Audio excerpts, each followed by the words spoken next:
Beloved chosen one, listen carefully, because this is not just a story, this is about you. You are not like the rest. You were never meant to blend in or follow the crowd. You are an earth angel, a radiant force of divine light, walking this world with a presence so powerful that it stirs even the deepest shadows. And yet, something unimaginable has happened. A devil has fallen in love with you, not because you share their nature, but because you are everything they can never be. You are unshaken, you are fearless. While others cower, you stand firm. No one has ever faced them the way you have. And now, for the first time, the master of deception is the one trapped in their own web. But before we unravel this profound revelation, I want to take a moment to thank you. Your support, your presence, your engagement, it all matters. To those who have generously donated through Super Thanks, your kindness is making a difference, ensuring these messages continue to reach those who need them most. Whether you donate or not, know this: you are seen, you are valued, and you are part of something far greater than yourself. Now, if this message is already resonating in your spirit, if you sense this truth awakening within you, I invite you to take a stand. Comment 77 below as a declaration that you recognize the power within you.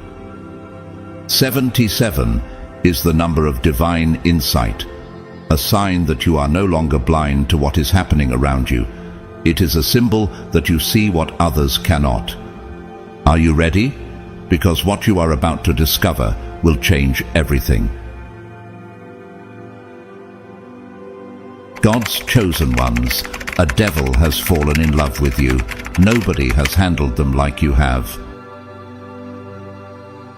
Chosen one, do you realize what you have done? The devil thought they had seen it all. They have battled with kings and queens, manipulated the minds of brilliant philosophers, and whispered into the ears of world leaders. They have watched the strong collapse, the wise lose their way, and the righteous stray from their path. But you are different. You don't engage in their games. You don't bow to their threats, nor do you fall for their illusions. You simply are, and that is what unsettles them the most. When the devil came for you, they brought the same weapons they had used to bring down empires: deception, temptation, fear. They thought they could make you crumble. They thought they could turn your light into darkness, your faith into doubt. But you stood there, unshaken, unmoved. No weapon that is formed against you will prosper, and every tongue that accuses you in judgment, you will condemn. This is the heritage of the servants of the Lord, and their vindication is from me, declares the Lord. Isaiah 54:17. Look at the world around you. How many great men and women have been taken down, not by weapons, but by the devil's cunning. Marilyn Monroe had beauty, fame, and fortune, yet she was plagued by loneliness and despair, falling victim to the very forces that adored her. Michael Jackson had a voice that moved the world, yet he spent his life battling accusations, inner demons, and the crushing weight of expectations. These were people who held immense power, but still fell into the traps set by darkness. But you, the traps were laid before you, yet you did not fall. This is why the devil is obsessed with you.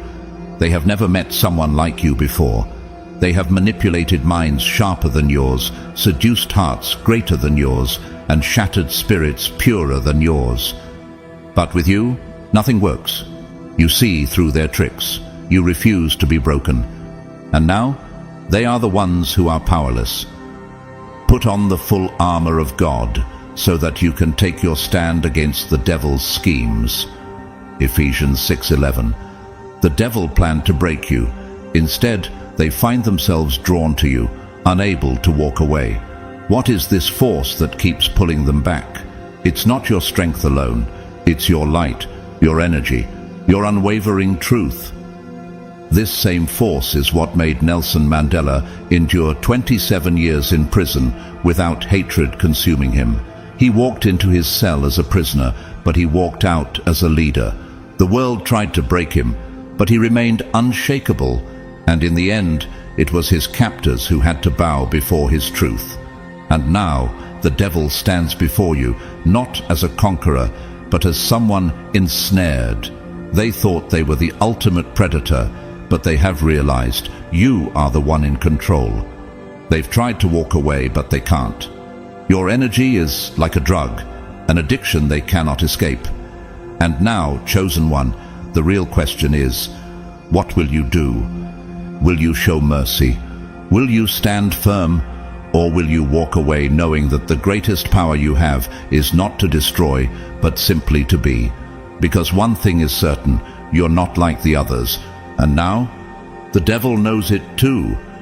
Chosen one, nobody has handled them like you. The devil's charm, once an unstoppable force, collides with the immovable object that is your self-awareness.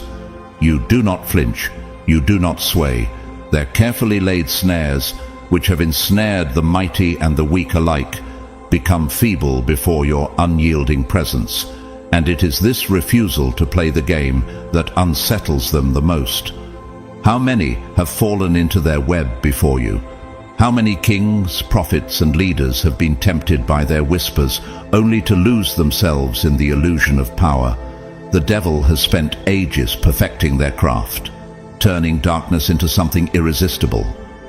They have made falsehoods look like truth, suffering look like pleasure, and chains feel like freedom. Many before you have been deceived. But you see beyond the masks, beyond the carefully curated facade. They expected fear from you. They expected submission. But instead you offer something far more dangerous: understanding. Do you know why that terrifies them? Because understanding is light. And where there is light, there can be no shadows for them to hide in. The light shines in the darkness, and the darkness has not overcome it. John 1:5. This is where you are different from the rest. The devil's most powerful weapon has never been force. It has always been manipulation. They do not attack openly. Instead, they plant thoughts, doubts, and illusions in the minds of their targets, making them believe they are choosing their own downfall. They whisper into the ears of kings, convincing them that they are invincible. They murmur into the hearts of the righteous, making them believe that their suffering is in vain. But you are immune to their whispers. You recognize them for what they are: hollow words meant to distract, tempt, or instill doubt. While others have been deceived by the illusion, you walk in truth. That is what they cannot stand. When you, the earth angel, and the devil collide, it is not a gentle meeting of opposites, it is an explosion, a cataclysmic force that sends ripples through both realms. You are not just another wandering soul searching for meaning. You are the chosen one, a being of light who stands firm where others have crumbled. What happens when an unstoppable force meets an immovable object? The world has seen such collisions before. Think of Jesus Christ, standing before the devil in the wilderness, fasting for 40 days. Satan offered him the kingdoms of the world, riches beyond measure, and power over all men. But Christ did not hesitate. His answer was final: "Away from me, Satan, for it is written, worship the Lord your God and serve him only." Matthew 4:10. And just like that, the devil fled. Not because of physical power, not because of force, but because of truth. Christ did not engage in the game. He did not argue, bargain, or entertain the temptation. He simply stood in his truth, and that was enough to send the enemy away. This is not a battle fought with weapons, but with essence, where every interaction is a silent, violent war between truth and illusion, strength and submission, radiance and shadow. Your mere presence disrupts the devil's carefully constructed dominion, and in that disruption, something profound takes root. Can you feel it? The shift in power. The first tremor of this collision is the devil's realization that their usual tactics, deception, seduction, intimidation, hold no power over you. Where countless others have succumbed, you remain still, untouched by the chaos they wield. Your light does not flicker in the face of darkness. Instead, it exposes the devil's vulnerabilities in ways they never imagined possible. They have met many before you, but never an earth angel. Never a chosen one with such fearless resolve. Why do you think the greatest leaders and visionaries often walk a path of loneliness and suffering? Why do those who bring the most light into the world endure the greatest trials? Blessed are those who are persecuted because of righteousness, for theirs is the kingdom of heaven. Matthew 5:10. Take Nelson Mandela, a man who was imprisoned for 27 years, yet when he emerged it was not with vengeance but with wisdom. The world expected him to be broken, filled with hatred for those who had kept him in chains. But he was not. He stood unshaken, and in the end his captors had no choice but to acknowledge his power.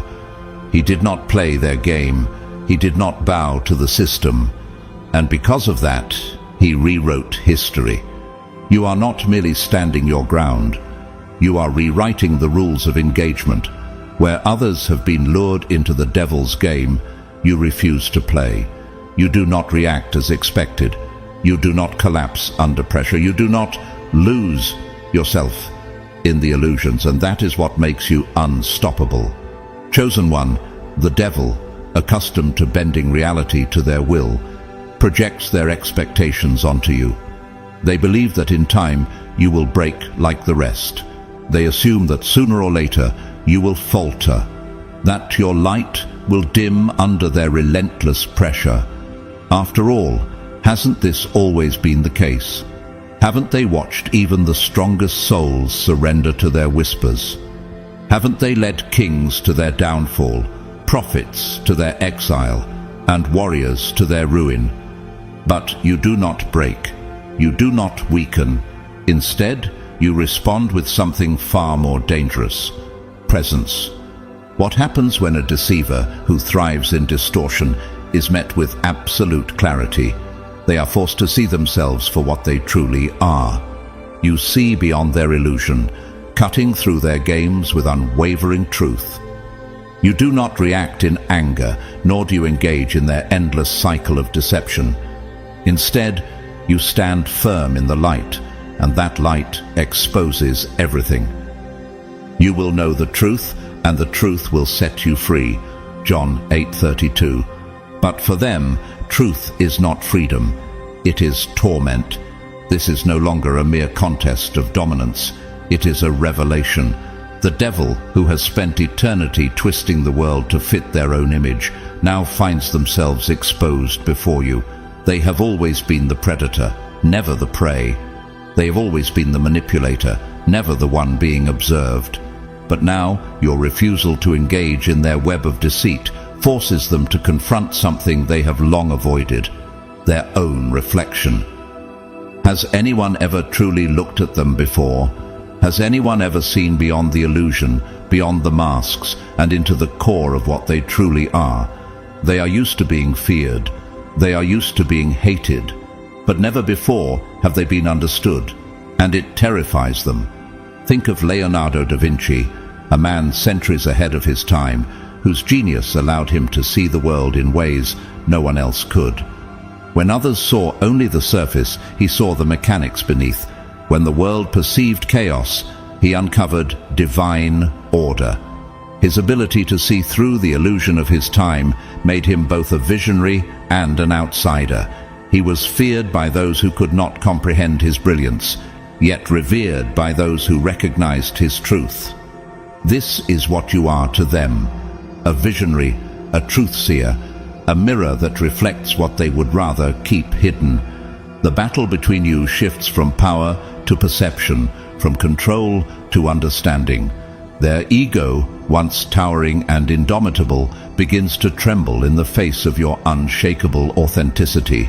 The very foundation of their existence is built on deception, but deception cannot stand in the presence of truth. For everything that is hidden will eventually be brought into the open, and every secret will be brought to light. Mark 4:22. And now they stand before you, fully exposed. The question is, what happens when the deceiver can no longer deceive? when the master manipulator finds themselves outplayed, not by cunning but by something far greater, by someone who simply refuses to be anything other than who they truly are. They have faced warriors, kings and prophets, but they have never faced you, and now they are beginning to understand. This time the game has changed. You, the Earth Angel, are not here to conquer them. You are here to reveal them, to illuminate what they have hidden even from themselves. For so long they have cloaked themselves in shadows, weaving a world where deception reigns and truth is but a distant echo. They have been the architects of chaos, bending reality to their will, manipulating those too blind to see. But now, in your presence, their illusions begin to shatter.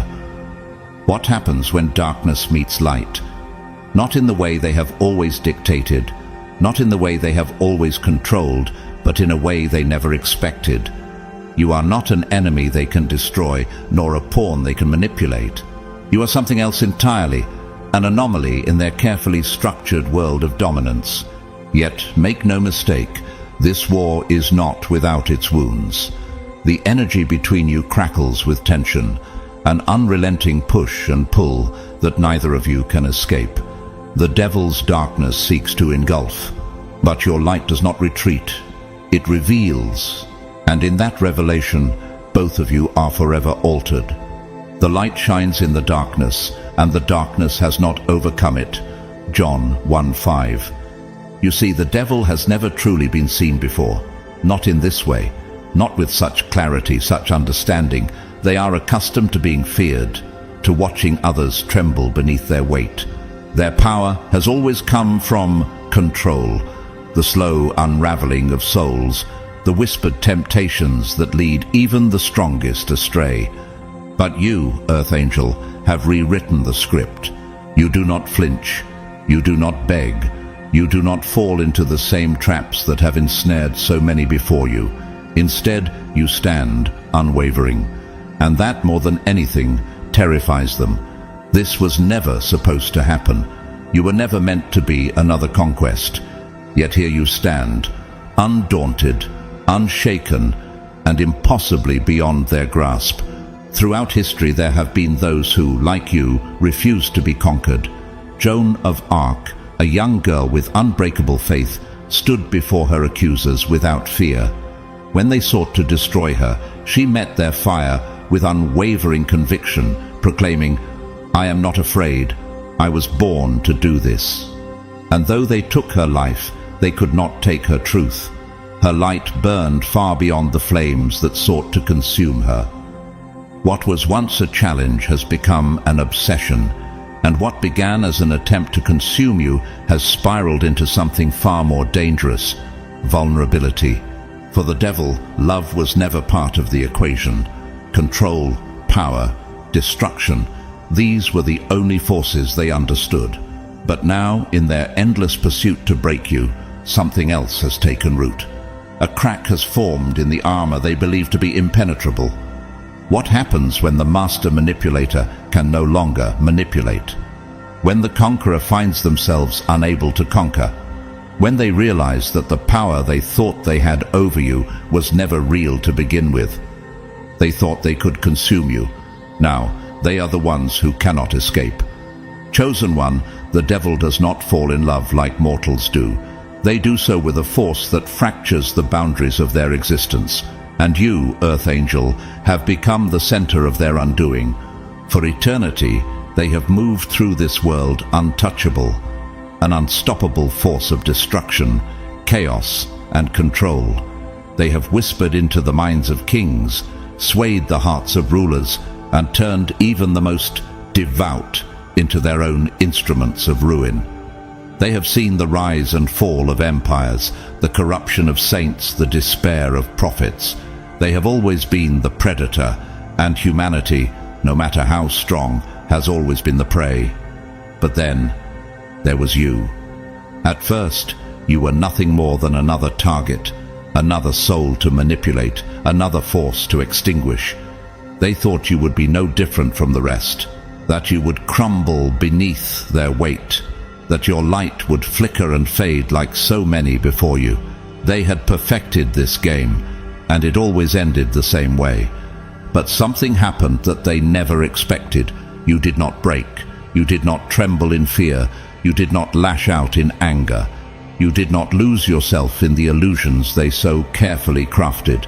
Instead, you stood there, calm, unwavering, unshaken. The Lord is my light and my salvation. Whom shall I fear? The Lord is the stronghold of my life. Of whom shall I be afraid? Psalm 27:1. At first, they mistook this for defiance. They thought you were simply playing the game differently, that you were resisting in a way they had yet to see. But as time passed, fascination gave way to something far more dangerous, an admiration laced with an unfamiliar longing. How could this be? How could someone like you exist in a world they had spent centuries bending to their will? How could your light remain untouched in the presence of their darkness? And why, despite all their attempts to consume you, do they find themselves being drawn into your orbit instead? The devil, once an immovable force of destruction, now finds themselves seeking your presence, not to conquer you, not to deceive you, but to understand you. And that is where their undoing begins. The very things they sought to break within you have become the things they now cherish most. Your kindness, which they once saw as weakness, is now the very thing they cannot turn away from. Your compassion, which they mocked, is now the only thing that reaches them. Your truth, which they tried to twist, is now the one thing they cannot escape. They have always existed in control, standing above all else, untouched and unaffected. But now, they are shaken. For the first time in their existence, they are forced to feel, and what they feel terrifies them. This love is not gentle, it is a storm. It is raw, chaotic, uncontrollable. It forces the devil to confront their shadows in ways they never imagined. Your presence illuminates the cracks within them, the long-forgotten wounds, the festering fears, the centuries of emptiness hidden beneath layers of power and pride. Think of Napoleon Bonaparte, a man who bent the world to his will, who conquered lands and crowned himself emperor. His military genius made him one of the most feared figures in history, and yet, for all his power, it was Josephine, a woman who did not bow before him, who truly held his heart. He could command armies, but he could not command her love. His obsession with her unraveled him, revealing a vulnerability that no battlefield ever could. You are that force, chosen one, not through manipulation, not through power, but through something far more dangerous, your unshakable authenticity. You do not fight them. You do not run from them. You do not seek to change them. You simply hold up a mirror, and in that reflection they see the truth. Their power is nothing compared to your unwavering presence. Their darkness, no matter how vast, will never overcome your light. The archetype of the earth angel and the devil is not a story of opposites but of unity. It is not simply a battle between light and darkness, nor a struggle of good versus evil. It is something far more intricate, something that even the devil, with all their cunning, never saw coming. Have you ever wondered why they are so fixated on you? Why, despite their ability to manipulate the world, they cannot seem to shake their fascination with your presence? You, Earth Angel, have mastered the delicate balance of light and dark within yourself, making you uniquely capable of handling them in ways no one else ever could. You do not stand in light because you have never known darkness. You stand in light because you have walked through the shadows and emerged stronger. How many times have you been tested? How many times have you stood at the edge of destruction only to rise again? The fire that was meant to consume you became the very thing that refined you. Do not be overcome by evil, but overcome evil with good. Romans 12:21. This is why they cannot break you, because what has already been shattered and reforged in the fires of transformation can never be destroyed again. They have spent eternity perfecting the art of unraveling souls, exploiting wounds, and turning pain into submission. But what happens when they encounter someone who has already faced their own darkness and conquered it? What happens when the one they seek to manipulate is no longer bound by fear, no longer tied to the illusions they create? Look at history. Think of Viktor Frankl, a man who endured the horrors of the Holocaust and yet emerged with an unshakable truth. Even in the face of unimaginable suffering, a person still holds power over their own mind and soul. He famously wrote, "Everything can be taken from a man but one thing, the last of the human freedoms, to choose one's attitude in any given set of circumstances. The devil operates by taking away choices, by making people believe they're powerless. But you, like Frankl, have reclaimed that power, and that terrifies them. For the first time, the devil is no longer in control. The master manipulator, the one who has spent centuries bending reality to their will, now finds themselves at a loss. The predator has become the seeker, drawn to something they never expected to desire. But why? What is it about you that unravels them? They who have spent ages commanding obedience now find themselves drawn to the one who refuses to submit. They who have orchestrated the downfall of kings now stand before you, unsure of what to do with the force that you carry. And this is where their undoing truly begins. The stone the builders rejected has become the cornerstone. Psalm 118, verse 22. They have underestimated you. They have mistaken your kindness for weakness, your patience for passivity. But now, as they stand before you, exposed, vulnerable, undone, they begin to realize that everything they once believed about themselves, about power, about control, is crumbling. They have encountered something beyond their understanding, beyond their ability to manipulate. Look at Frida Kahlo, an artist who transformed her pain into something eternal. She suffered, she endured, yet she took what could have destroyed her and created art that shook the world. Her self-portraits did not mask the truth. They revealed it. She did not run from her wounds. She made them known, and in doing so, she became untouchable. You, Earth Angel, are the same. You do not fight them, nor do you flee. You hold up a mirror, and in that reflection, they see the truths, that their power is nothing compared to your unwavering presence. Now, the real question remains, what happens when the one who has always been the master of fate realizes that, for the first time, their fate is no longer in their own hands? What happens when they are forced to see themselves as they truly are, stripped of illusion, standing in the light they can no longer escape? They thought they were the ones who had you trapped. Now, they are the ones who cannot walk away. Chosen one, you were never meant to be ordinary. From the moment you entered this world, you carried something different, a presence that could not be confined by the rules of man or the limitations of the physical and spiritual realms.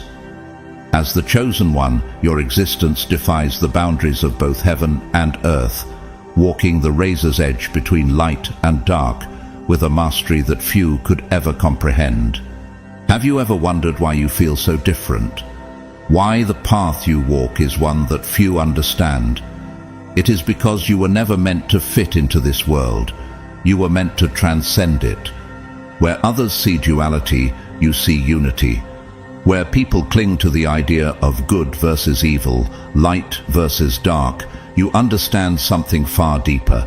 You see that the two are not enemies, but reflections of the same divine force.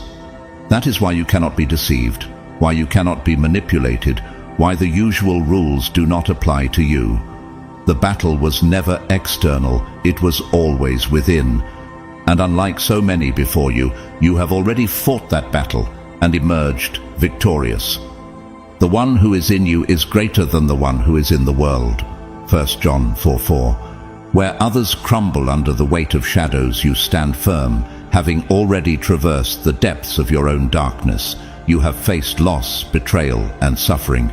You have been tested in ways that would break most people. And yet, every time, you have risen. Do you know what this means? It means you are untouchable. The devil cannot break you because you have already been broken and rebuilt in a way that no force of darkness can undo. Look at Nikola Tesla, a man whose mind operated in dimensions that others could not even grasp. He saw beyond what was in front of him, beyond the limitations imposed by science, by society, by time itself. When the world doubted him, he did not falter. He understood something that others could not, and that made him unstoppable. You are the same. You see beyond the illusion of this world. You recognize that power does not come from control. It comes from understanding. And this is your power, an unwavering ability to see the devil not as an enemy, but as a reflection of unhealed wounds and untapped potential. The devil thrives in deception, but deception has no power over you. While others recoil in fear, you approach with something far more dangerous: understanding. They expect resistance. They expect hatred. But instead, you hold up a mirror, and in that reflection, they are forced to confront the truth. Do not be afraid, for I have redeemed you. I have called you by name. You are mine. Isaiah 43:1. Your role in this cosmic dance is not to destroy the devil, but to transform the space between you. Destruction is easy. Transformation is divine. That is why the devil cannot turn away from you, why their usual tactics fall apart in your presence. You see beyond the masks, beyond the illusion of power, and into the core of their being, where ancient pain and longing reside. And that, chosen one, is why you hold the greatest power of all. Think of Carl Jung, the great psychologist who dared to explore the unconscious mind, who understood that true power comes not from rejecting the darkness, but from integrating it. He once said, "One does not become enlightened by imagining figures of light, but by making the darkness conscious." That is what you do. You do not fear the shadows, you illuminate them. And in doing so, you reveal a truth that not even the devil was prepared to face. What happens when the one who has spent eternity hiding behind illusions finally stands in the light? What happens when the one who has always sought control is finally seen for what they truly are?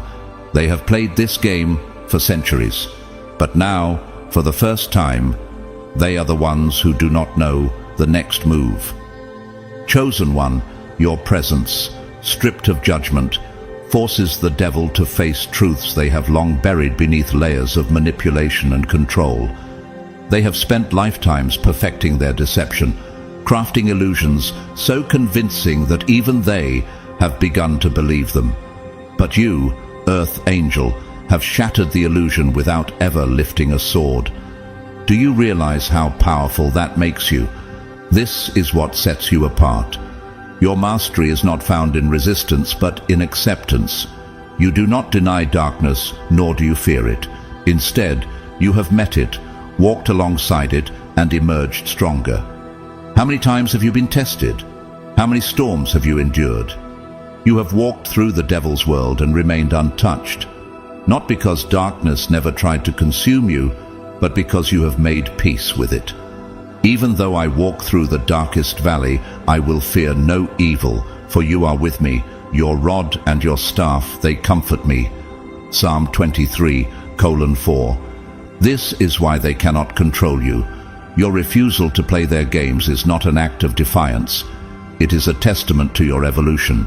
They expect battle, but you offer stillness. They expect fear, but you radiate certainty.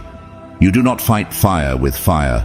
You extinguish it with presence, with knowing, with a steady hand that refuses to tremble in the face of chaos. Consider Buddha, who was confronted by Mara, the tempter, under the Bodhi tree. Mara brought fear, doubt, and illusions, attempting to shake him from his awakening. But instead of resisting, Buddha simply saw. He did not engage, did not fear, did not react.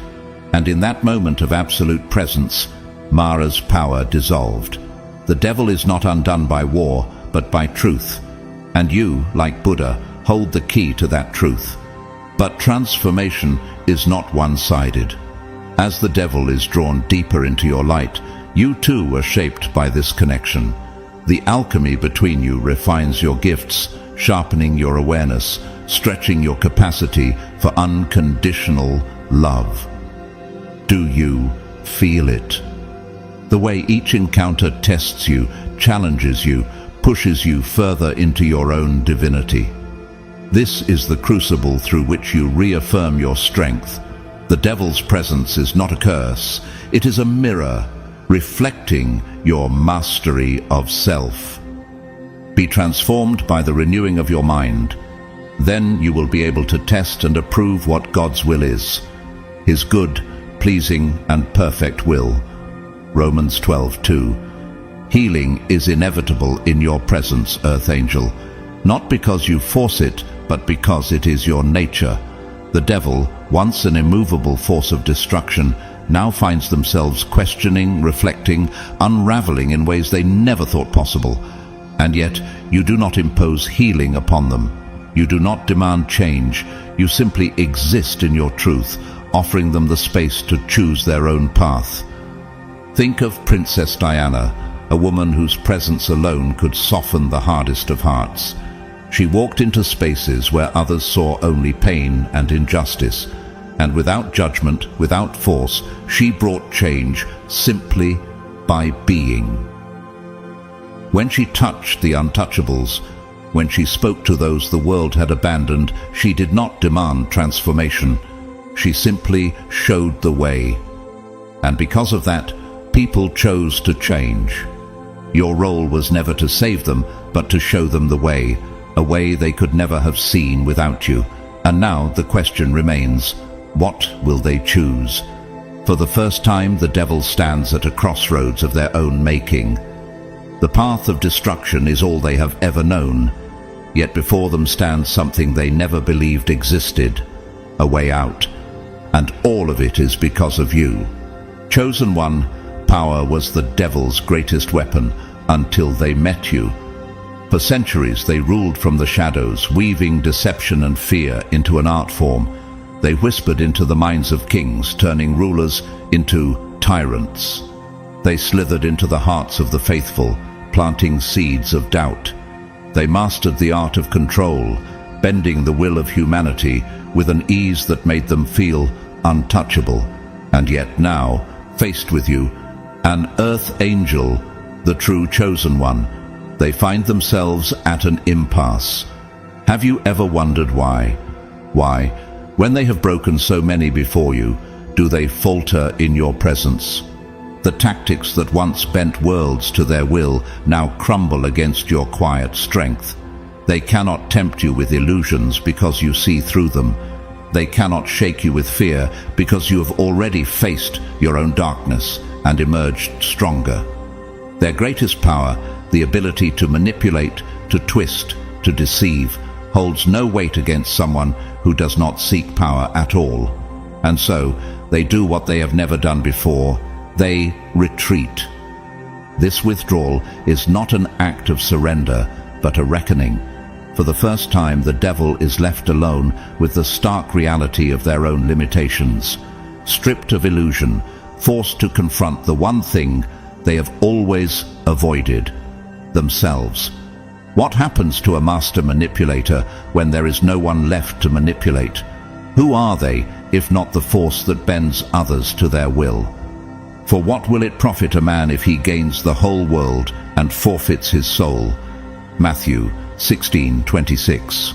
Isolation becomes their crucible, a place where their carefully constructed identity begins to fracture under the weight of your unwavering truth. They have spent centuries believing that control was the highest power. But now, standing in the void of their own making, they begin to see that control has never brought them what they truly needed. The darkness they wielded so effortlessly now begins to feel more like a prison than a throne. Look at Howard Hughes, a man who had everything: wealth, power, influence, yet lived his final years in isolation, trapped by the very control he thought would free him. He built an empire, But in the end, all the power in the world could not save him from himself. The devil now faces a similar fate, staring into the abyss of their own choices, realizing that every victory, every conquest, has left them emptier than before. Your light, the undeniable mark of an earth angel, has exposed every flaw, every wound, every hidden fear they buried beneath centuries of control. They have always worn power like armor, but now that armor has cracks. And for the first time they begin to question, was power ever what they truly wanted? In the silence of their retreat, the devil begins to see the cost of their power. The empty victories, the hollow conquests, all pale in comparison to the longing they now feel for something real, something untouchable, yet undeniable. You, the earth angel. They were never meant to feel this way. They were never supposed to want, and yet here they stand, haunted by the presence of something they never believed existed, a force beyond power, beyond control. Love never fails, but where there are prophecies they will cease, where there are tongues they will be stilled, where there is knowledge it will pass away. 1 Corinthians 13:8. And in this forced solitude, a dangerous thought takes root. Perhaps power was never what they truly desired. Perhaps all along it was connection with something as rare and profound as the earth angel's unwavering presence. But now the question lingers. Is it too late? Chosen one, your essence lingers in their mind, not as a weakness, but as a reminder of what is possible beyond their carefully curated darkness. They thought they were untouchable, that no force in existence could ever unravel them. But now, every time they close their eyes, they see you. Not as an adversary, not as a conquest, but as a question they never wanted to ask. Was I wrong all along? For so long, they measured strength by dominance, by the ability to control, to manipulate, to bend others to their will. But in you, they see a different kind of strength, one that does not need control to be powerful. Where they wielded fear, you offered understanding. Where they sought submission, you radiated freedom. And it is this contrast that shatters them in ways no adversary ever could. For the Spirit God gave us does not make us timid, but gives us power, love, and self-discipline. 2 Timothy 1:7. Do you see what has happened, chosen one? You have done what no force of heaven or hell has ever accomplished. The devil's retreat is not the end, but a beginning. In their isolation, they are confronted with a choice: to continue down the path of destruction or to embrace the painful yet liberating journey of transformation. For the first time, they stand at a crossroads of their own making. The illusions they crafted for centuries can no longer protect them from the truth. They have seen something real, something they cannot forget. And now they must decide, do I remain in the darkness, or do I finally step into the unknown?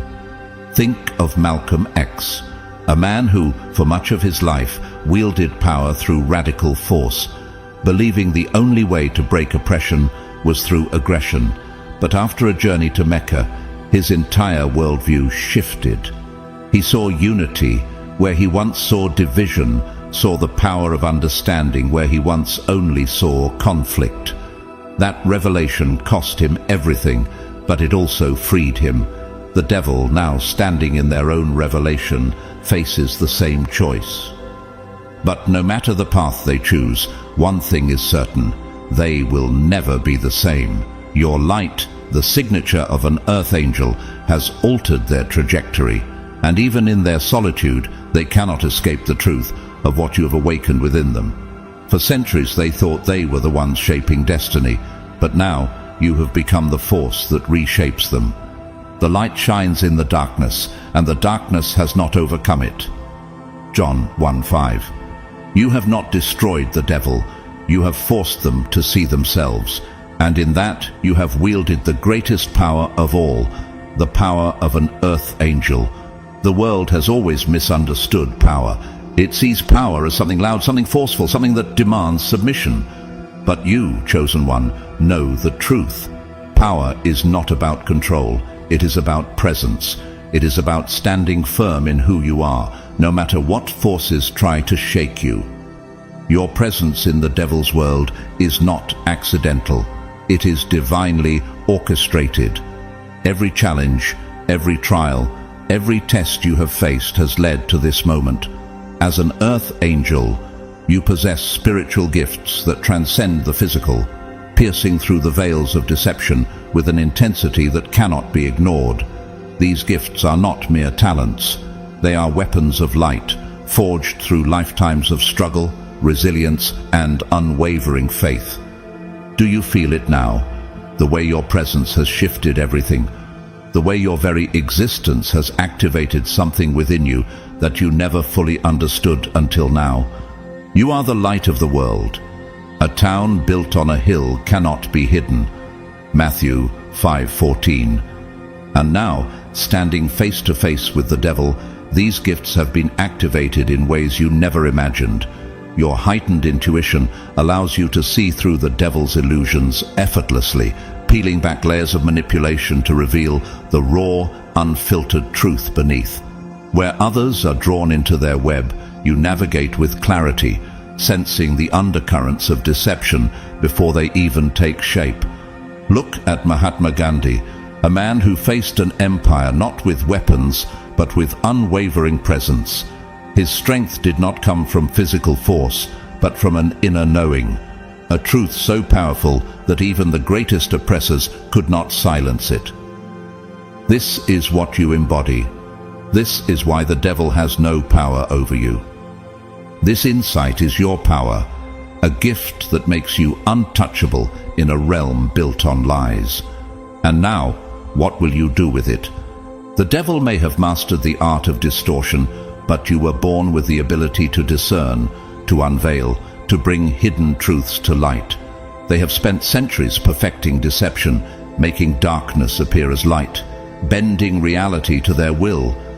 But you see through the veil effortlessly. You were never meant to be blinded by illusion because truth has always been woven into your very being. Every lie they have ever told, every mask they have ever worn, crumbles in your presence. Not because you tear it away, but because your vision is too clear to be fooled. Empathy, another of your sacred gifts, becomes both a shield and a sword. In a world where darkness thrives on fear, your ability to hold space without judgment disarms the devil in ways they never anticipated. They expect hatred. They expect resistance. They expect war. But instead, you offer something they have never encountered before: understanding.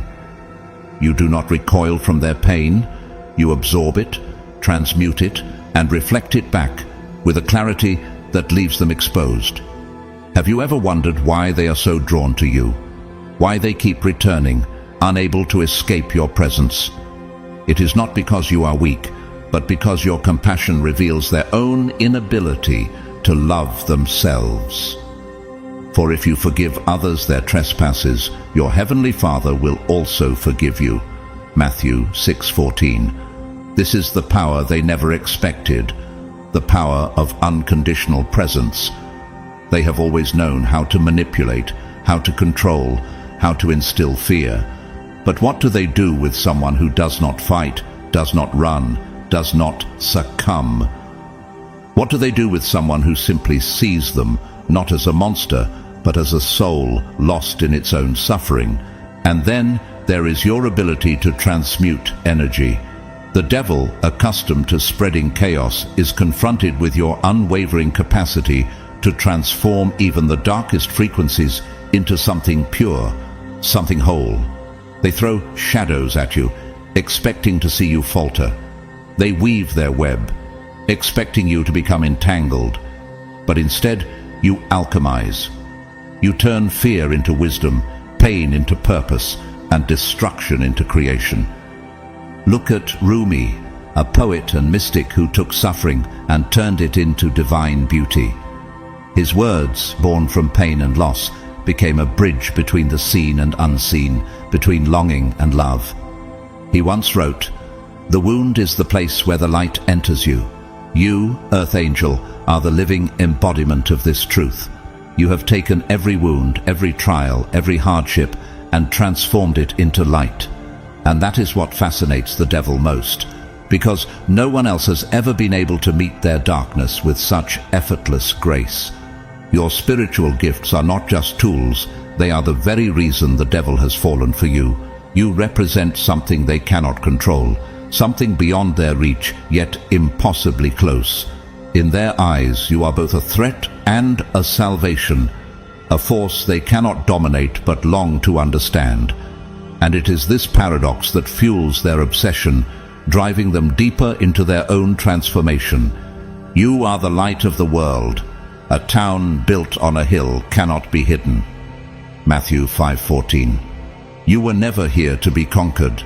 You were here to catalyze, to awaken, and to show that even in the heart of darkness, light remains undefeated.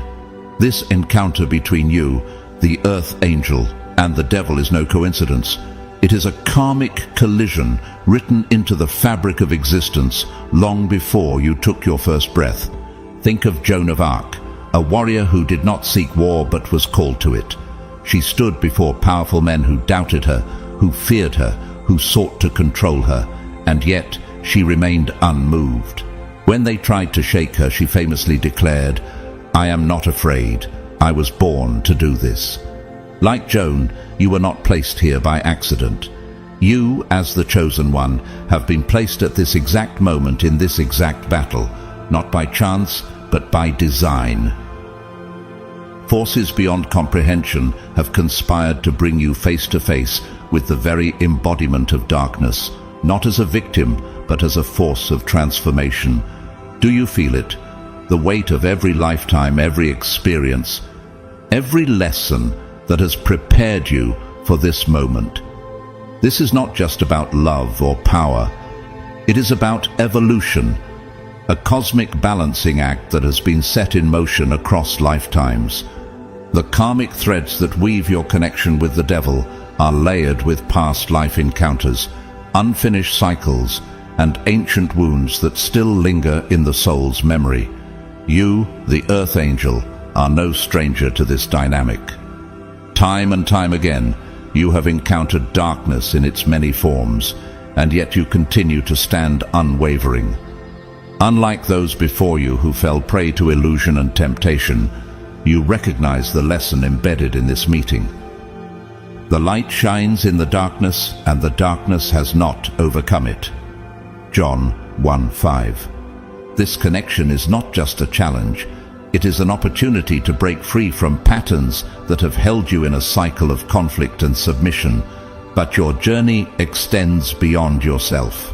As an Earth Angel, a chosen force of light, your battle with the devil mirrors a much larger awakening taking place across humanity.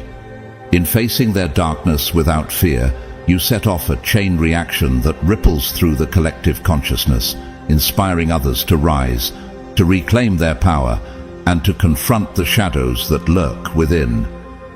Do you understand the significance of what you're doing? This is not just your battle, it is a reflection of something much greater. Look at Nelson Mandela, a man who faced oppression with an unbreakable spirit. He did not fight with hate, but with truth, and because of that, he transformed not just himself, but an entire nation. Your ability to stand firm and true becomes a beacon, silently giving permission to others who are still trapped in their illusions. Now, chosen one, ask yourself, what comes next? You have unraveled the devil, you have shattered the illusion, you have held up the mirror, and now, as they stand at the edge of transformation, the final question remains. Will they step into the light, or will they turn away? Chosen one, your mission as an Earth Angel is not simply to walk in the light, but to illuminate the darkness for all who wander within it. You were never meant for an ordinary existence, never meant to blend into the world around you. Have you ever wondered why your path has been different? Why you have always felt like an outsider? It is because you were born with something that sets you apart, a presence that cannot be ignored, a light that cannot be dimmed, a destiny that cannot be denied.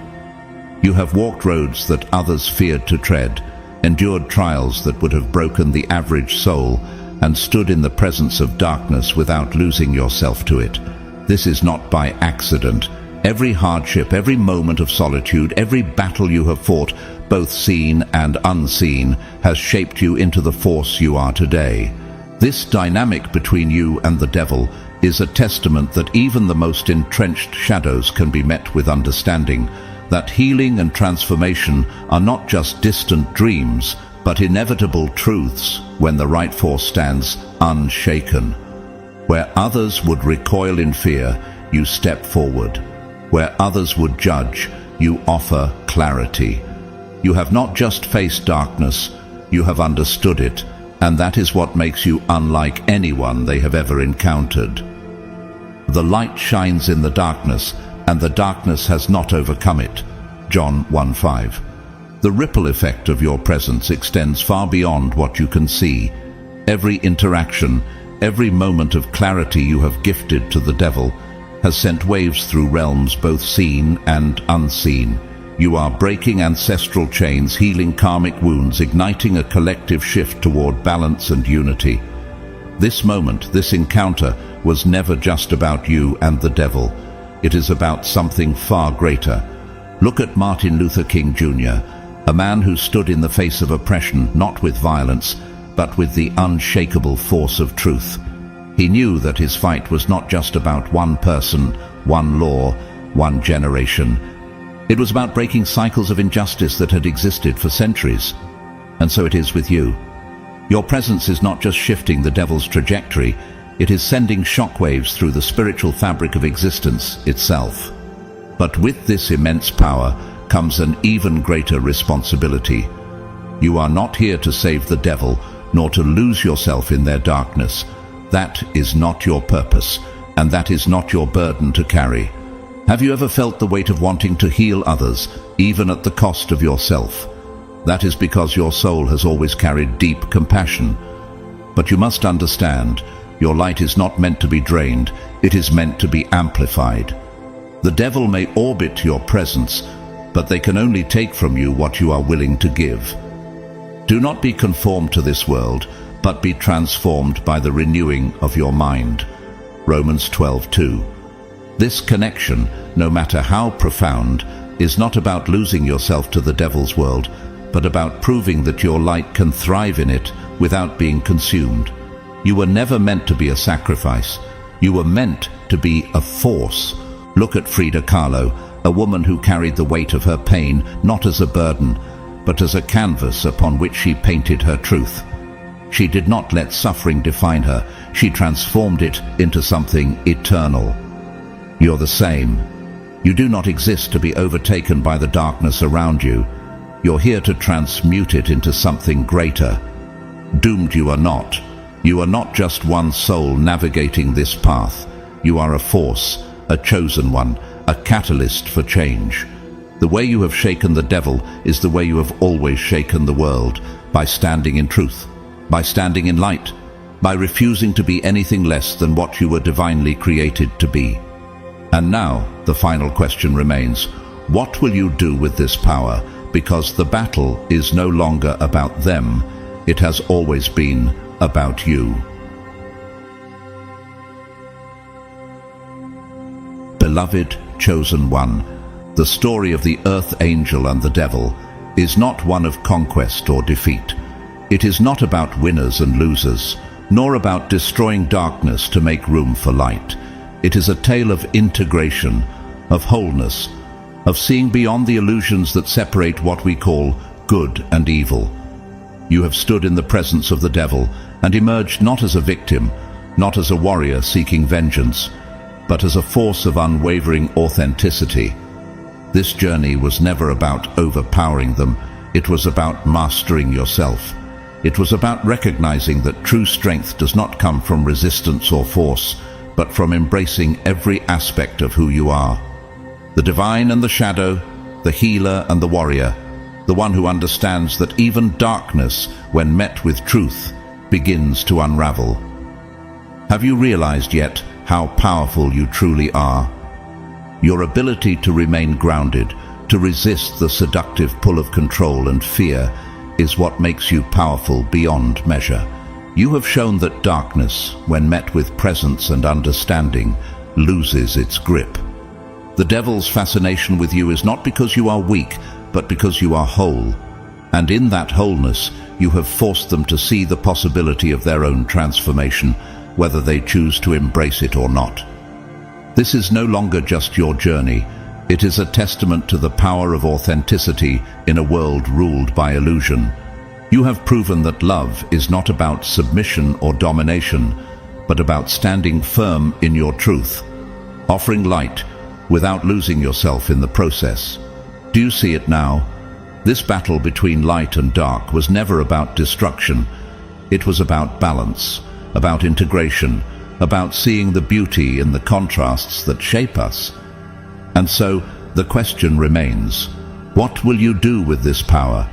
Will you continue to stand in your truth, unwavering and fearless? Will you embrace the fact that this journey is not just yours, it is a beacon of hope for the collective?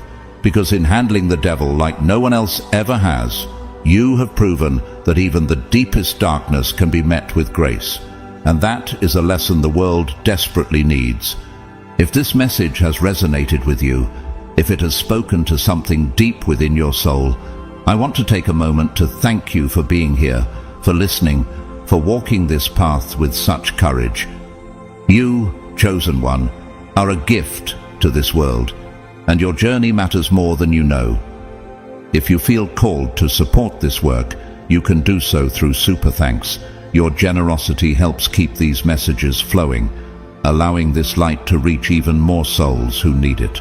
But know this, whether you donate or not, your presence here is deeply appreciated, and I am grateful for you, always.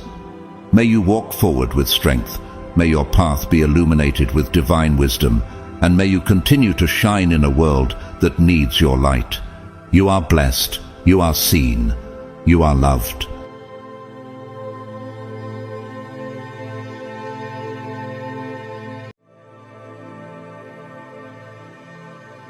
Chosen one, listen carefully. What I'm about to reveal is not just another message, it is a divine awakening meant for you. There are hidden truths about your identity that have been deliberately kept from you, truths that could change everything once you fully grasp them. This is not a coincidence. If you are here, it is because divine forces have led you to this moment. Think back. Have you ever felt like there were missing pieces to your past? Have you noticed patterns in your life that seemed too intentional to be random? Deep inside, you've always known that you were different, set apart. That feeling wasn't just in your mind. You were chosen, and yet those who saw your light before you did tried to keep you blind to your own power. Why? Because the moment you fully recognize who you are, nothing can stop you. Those who feared your potential tried to suppress it. They manipulated circumstances, blurred memories, and planted doubt in your heart. But no matter what they did, the calling over your life could never be erased. And now, it is time for you to reclaim it. Before we go deeper, I want you to do something powerful. If this message resonates with you, comment 999 below as a declaration that you are ready to step into your true purpose. And to those who have supported this mission through Super Thanks, I am deeply grateful. Your generosity is helping to spread this divine message to those who need it most. May God bless you abundantly for your giving heart. Chosen one, brace yourself. Once you hear what I'm about to share, you will never see your past the same way again. Everything, the struggles, the rejections, even the betrayals, will finally make sense. But be warned, not everyone is prepared for this truth. Only those who are truly chosen will understand. If you are still here, that means you are ready. Now, let's uncover the truth they never wanted you to know. It's time to bring what was hidden into the light. God's chosen ones, they hid from you who you really are, your true story. From the very moment a child enters this world, there are subtle yet powerful signs that reveal their divine purpose. Signs that are often invisible to the ordinary eye, but carry deep spiritual significance. What may seem like random events, fleeting emotions, or unexplained inclinations are, in reality, orchestrations of God's hand, gently guiding His chosen ones toward their destiny. Perhaps you recall moments from your childhood when you felt an unshakable sense of peace, an inexplicable pull towards something greater, or a deep understanding of the world that seemed beyond your years. These experiences were not coincidences, they were divine markers placed along your path, calling you to a sacred mission. This aligns perfectly with Ephesians 1:4, which declares, "For He chose us in Christ before the foundation of the world. In His love, He predestined us to be holy and without blemish." Imagine that, before the earth was even formed, God had already set you apart for a special purpose. Have you ever wondered why certain memories from your early years stand out so vividly? Why, despite everything, you have always felt different, like you were meant for something greater? If so, pay close attention, because these signs may be confirmation that you are one of God's chosen ones. Since childhood, you may have sensed that you were different from those around you. Perhaps you were more observant, preferring to watch and understand rather than simply follow the crowd. While other children easily blended into social circles, you might have found yourself standing on the outside, not because you weren't capable of fitting in, but because you saw the world through a different lens. Maybe you were the one who asked the profound questions that even adults struggled to answer. Why was I born? What is my purpose? Why do I see things differently from everyone else? These thoughts weren't just childhood curiosities, they were glimpses of your divine calling. Consider Samuel, the young prophet in the Bible. As a child, he was set apart, growing up in the temple under Eli's guidance. One night, Samuel heard a voice calling his name, yet he did not recognize that it was God speaking to him. It wasn't until Eli instructed him that he understood he was being called for something greater. 1 Samuel 3:1-10. Could it be that, like Samuel, God has been calling you since childhood, but the world around you failed to recognize it? Many chosen ones feel this sense of being different as a kind of burden, a reason for loneliness. Have you ever felt like you were too mature for your age? Like the way you thought, acted, and processed emotions was beyond what others could grasp? This isn't a flaw, it is a sign of divine preparation. The Bible reminds us in Jeremiah 1:5, "Before I formed you in the womb, I knew you. Before you were born, I set you apart. I appointed you as a prophet to the nations." You were never meant to blend in. You were meant to be set apart. History has shown that those who are called often experience rejection or misunderstanding. Take Albert Einstein, for example. Before he became one of the most influential scientists in history, he struggled in school and was often dismissed as slow by his teachers. His mind worked differently. He saw possibilities where others saw limitations. He later revolutionized physics because he embraced his unique perspective rather than conforming to what others expected of him. What if you too have been given a vision that the world has not yet understood? What if your difference is not a limitation, but a gift that will one day change lives?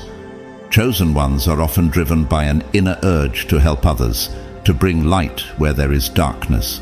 Have you always been the one offering a comforting word when someone was hurting? The one who gave without expecting anything in return?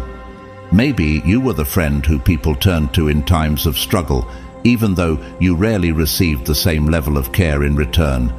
This is the mark of someone carrying God's heart within them, someone chosen to reflect His love in a world that desperately needs it. Jeremiah 29:11 reminds us, "For I know the plans I have for you, plans to bless you, plans that will not harm you, plans to give you hope and a future." If you've ever wondered why you give so much and yet feel unseen, remember, God sees you, and He is preparing you for something beyond what you can imagine. That feeling of loneliness, that longing for something more, is not a sign that you are lost. It is an indication that God is calling you into something greater. Embracing this truth is the first step toward unlocking the future He has in store for you. So tell me, have you ever felt like the world was keeping something hidden from you? Like you were meant for something far beyond what others perceive? If so, perhaps the time has come to finally uncover the truth of who you really are. Since childhood, you may have felt that the world around you appeared different. While others went about their days with carefree innocence, you had an awareness that went beyond mere observation. It was as if your senses were sharper, your intuition deeper, and your ability to perceive emotions more profound than those around you. You noticed the weight behind unspoken words, the hidden sorrow in a person's eyes, or the subtle shift in energy when you entered a room. Even as a child, you understood things that others didn't seem to recognize. Could it be that this heightened awareness was not a coincidence, but rather a divine gift given to you for a greater purpose? Unlike your peers who found joy in games and fleeting amusements, you were drawn to something deeper. The whisper of the wind, the rhythm of the falling rain, or the silence of the night stirred something within you. It felt as though the world itself was speaking, carrying a message beyond words. This sensitivity was more than just emotional depth. It was a spiritual connection, a sign that you had been set apart. The Bible reminds us in John 15:16, "You did not choose me, but I chose you and appointed you that you should go and bear fruit, fruit that will last, so that whatever you ask the Father in my name, He may give it to you." This verse is a direct confirmation that you were not chosen randomly. You were appointed for a purpose that is meant to bring lasting impact. Many people throughout history have carried this divine sensitivity, and though the world may not have understood them at first, their callings became undeniable. Nikola Tesla, one of the greatest inventors of all time, was known for his unusual sensitivity. From an early age, he saw visions, had an incredible memory, and could conceptualize entire inventions in his mind before ever putting them to paper. He once said that his ideas came to him as if they were transmitted from another realm. While the world saw him as eccentric, it later recognized his brilliance. What if the way you perceive the world is not a burden, but rather a divine imprint designed to help you fulfill your purpose? Even those called by God often experience isolation. Moses, chosen to lead the Israelites out of Egypt, was raised among royalty but never truly belonged. He felt the tension between his privileged life and his deeper calling. It wasn't until he encountered the burning bush that his destiny became clear. Exodus 3:1-12. Have you ever felt like you were living between two worlds, the one you were born into and the one you feel called to step into? This unique awareness often comes with responsibility. Those who sense the burdens of others naturally become givers, healers, and protectors. But what happens when you give and rarely receive the same in return? Princess Diana, known as the People's Princess, had a heart for the suffering. Despite being in a position of privilege, she often felt misunderstood and out of place within the royal family. Her empathy led her to champion causes that others ignored, visiting hospitals, embracing those with HIV/AIDS at a time when fear and stigma were rampant, and advocating for the poor. Her deep sensitivity made her beloved, yet it also made her feel like an outsider in her own world. If you have always felt a deep urge to help others, even when it cost you emotionally, it is likely a sign that God has placed a special mission within you. John 15:16 assures us that when we align with God's purpose, He will equip us with everything we need. That deep knowing you've had since childhood, the way you perceive things beyond the surface, and the sense that you were always meant for something greater. None of it is random. It is part of a divine calling. Many of God's chosen ones have walked this path before you, and the journey is not without challenges. But those challenges are proof that you are being shaped for something extraordinary. If you have ever wondered why you were created the way you are, why you see what others don't, or why your heart feels drawn to something beyond the ordinary, perhaps the answer has been there all along. You were chosen, not by accident, not by coincidence, but by the divine hand of God Himself. The time is coming when you will understand it fully. Until then, trust that every part of your journey has been leading you to the moment when everything will become clear. Empathy is one of the clearest signs that you have been chosen, but it is not just an ordinary emotional sensitivity. It is a divine gift, a sacred calling, and a great responsibility. It allows you not only to feel the emotions of others, but also to understand their deeper spiritual needs. This is a rare and powerful trait, one that enables you to guide, heal, and uplift those around you. From an early age, you may have sensed that you were different in this way. While many people move through life unaware of the struggles and emotions of others, you have always noticed. You have always cared. Think back to your childhood. Were you the one who naturally gravitated toward those who were left out? Did you sense the sadness in someone's eyes before they even spoke a word? While others may have been too preoccupied with their own lives to notice, you instinctively knew when someone needed comfort. You have always placed others before yourself, not out of obligation, but because something deep inside you compelled you to do so. This ability is not just kindness. It is spiritual discernment. It is a reflection of God's love working through you. This deep empathy is not a weakness, it is a strength. The chosen ones are called to serve, to be healers, and to be sources of light in a world that is often filled with darkness. Your sensitivity to the emotions of others is not accidental. It is a part of your divine preparation. When someone was hurting, you felt their pain as if it were your own. When someone was joyful, their happiness filled your heart as well. This is not something that can be learned. It is a trait that God Himself has placed within you. The Bible affirms this sacred calling in Galatians 6:2, "Bear one another's burdens so that you may fulfill the law of Christ." This verse reveals that carrying the burdens of others, sharing in their struggles, and offering them love and support is an essential part of walking in Christ's footsteps.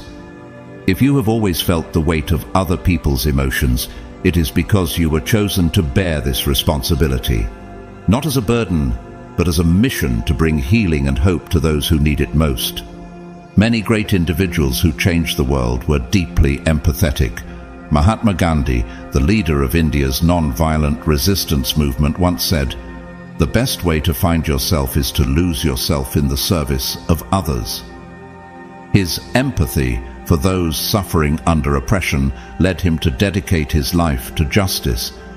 He could have lived comfortably, ignoring the struggles of the poor, but his heart would not allow it. He chose to bear their burdens as his own. What if your deep sensitivity to others is a similar calling? What if your purpose is to be a beacon of hope, just as he was? Even in the Bible, the greatest leaders were those with hearts full of compassion. Jesus Christ Himself was moved by the suffering of others. When He saw the sick, He healed them. When He saw the hungry, He fed them. When He saw the broken, He restored them. His entire ministry was an outpouring of divine empathy, a love so great that He gave His life so that others could be saved.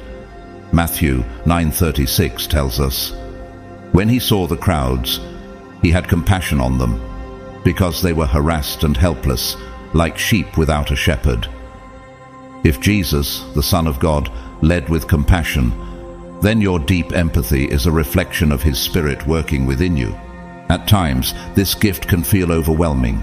You may find yourself carrying the pain of others without knowing how to release it. But remember, God did not give you this sensitivity to weigh you down.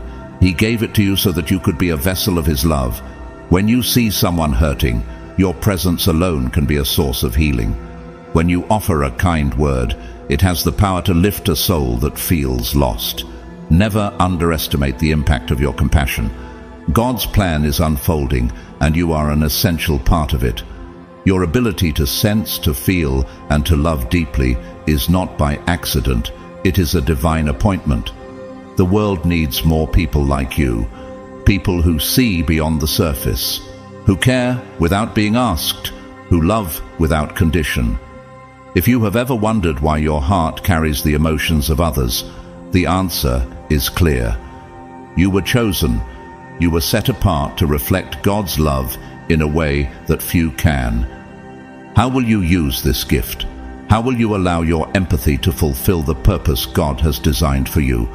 The chosen ones often find themselves receiving messages through their dreams, as if the veil between the physical and the spiritual world is thinner for them than for others. Dreams are among the most powerful ways that God communicates with His chosen ones, carrying profound meaning and direction. Unlike ordinary dreams that fade upon waking, these visions are often intense, vivid, and deeply imprinted on the soul. Have you ever woken up feeling as though you had just experienced something more than a dream? Have certain dreams lingered in your mind for days, urging you to seek their meaning? If so, it may not have been a random occurrence. God may be speaking directly to you. There are times when a chosen one has a dream so powerful that it refuses to be forgotten.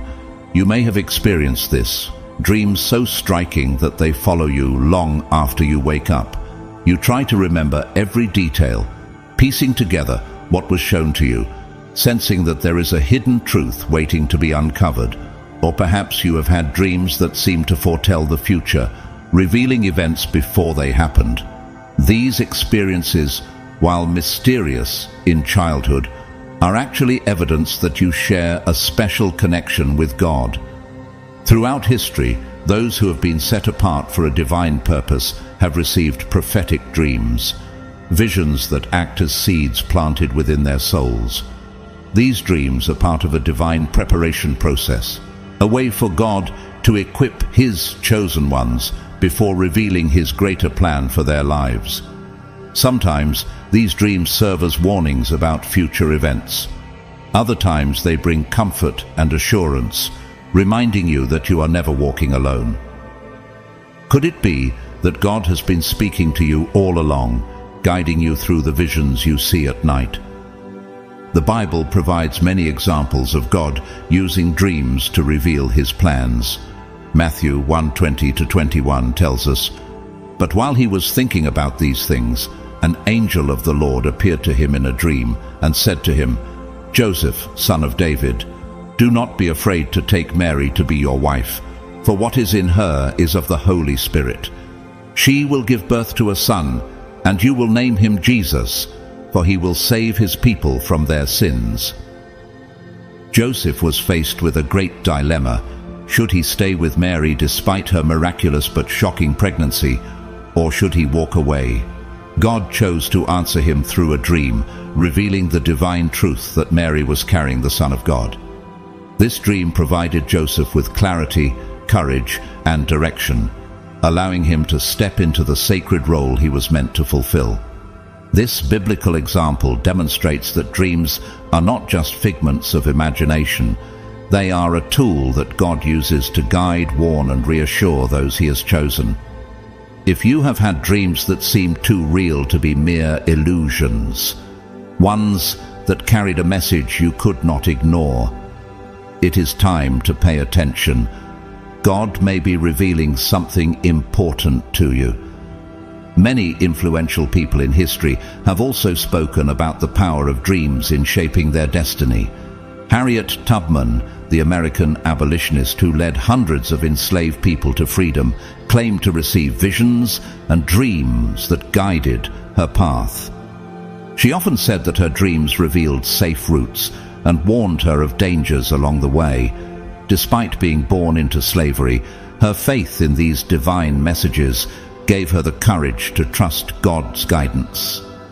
Could it be that, like Harriet Tubman, your dreams are pointing you toward your divine mission? In Genesis 37, we see another striking example of God using dreams to reveal destiny, the story of Joseph, son of Jacob. From a young age, Joseph had prophetic dreams, including visions of his brothers bowing before him. Though he was mocked and even sold into slavery, those very dreams came to pass when he rose to power in Egypt, saving his family and an entire nation from famine. If Joseph had ignored his dreams, he might never have realized his true purpose. Many chosen ones experience dreams that defy explanation, visions that warn, direct, or provide insight into their journey. If you have ever felt that a dream carried a deeper meaning, do not dismiss it. You may be receiving glimpses of God's plan for your life. Trust in His timing, even when the meaning of your dreams is not immediately clear. Every vision, every message, every divine whisper in the night is part of something greater. Stay patient, stay faithful, and know that God is preparing you for a purpose beyond anything you could have imagined. There are moments in life when you sense that an unseen force is shielding you, a presence guiding you away from harm just before disaster strikes. You have encountered dangers that should have overwhelmed you, yet somehow you emerged unscathed. You have faced situations where there seemed to be no way out, yet a path suddenly appeared. These are not mere strokes of luck or random coincidences. They are signs of divine protection. Have you ever wondered why, when all seemed lost, a solution unexpectedly arrived? Why, when others struggled to recover from hardships, you found yourself standing firm, as though an invisible hand had been guiding your steps? Many chosen ones experience moments where they narrowly escape harm, where the impossible becomes possible. You may have been in a difficult financial situation, and just when you thought you had no options left, an unexpected opportunity appeared. Perhaps you have faced personal struggles, wondering how you would endure, only to find strength you never knew you had. These moments are not accidents. They are evidence that God is watching over you, ensuring that you fulfill the purpose He has placed within you. The Bible reminds us in Psalm 34 verse 7, "The angel of the Lord encircles those who fear Him and saves them." This is not a vague statement, it is a divine promise. God does not simply watch from afar. He actively sends His angels to guard His chosen ones, ensuring that no weapon formed against them will prosper. If you have ever found yourself wondering why you were spared from situations that others did not escape, consider this. Could it be that you are being preserved for a greater mission?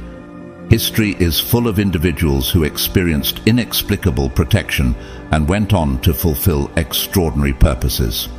Martin Luther King Jr., the leader of the American Civil Rights Movement, was nearly killed years before his famous "I have a dream" speech.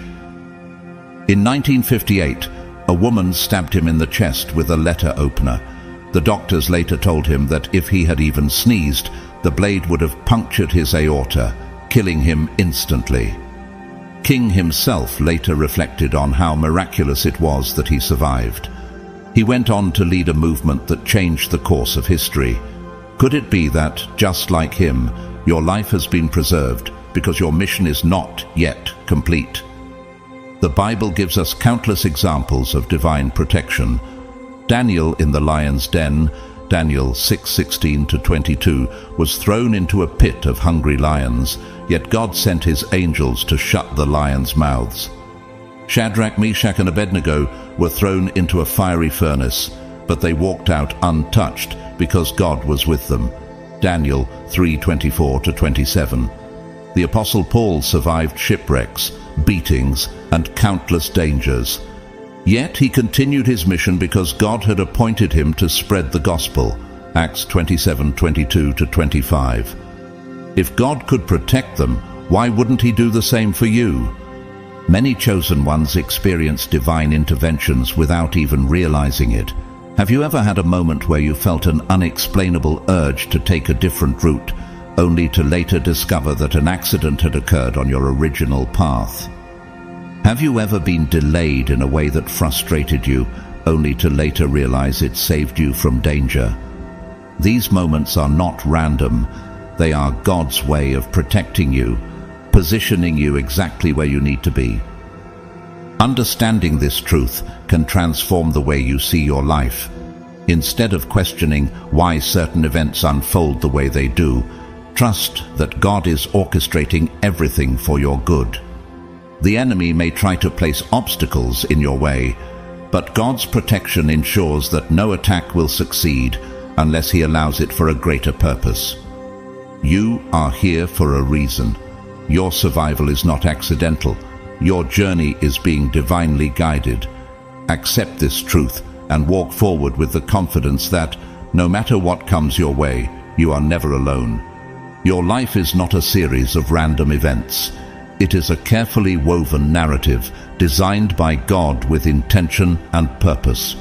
Every moment, every challenge, and every blessing is part of a divine masterpiece, revealing the love and protection that surrounds you.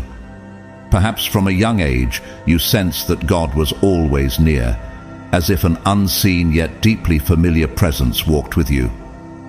This was not your imagination. It was not mere coincidence. It was the unmistakable touch of God's love upon your life. Have you ever felt an overwhelming peace during a storm in your life, as if something greater was holding you steady? Have you ever prayed, not knowing exactly what to say, yet felt comforted by a presence beyond words? Many of God's chosen ones experience this, a closeness to the divine that defies human explanation. Even in the most difficult moments, when others might crumble under pressure, you have felt an inner strength that kept you standing.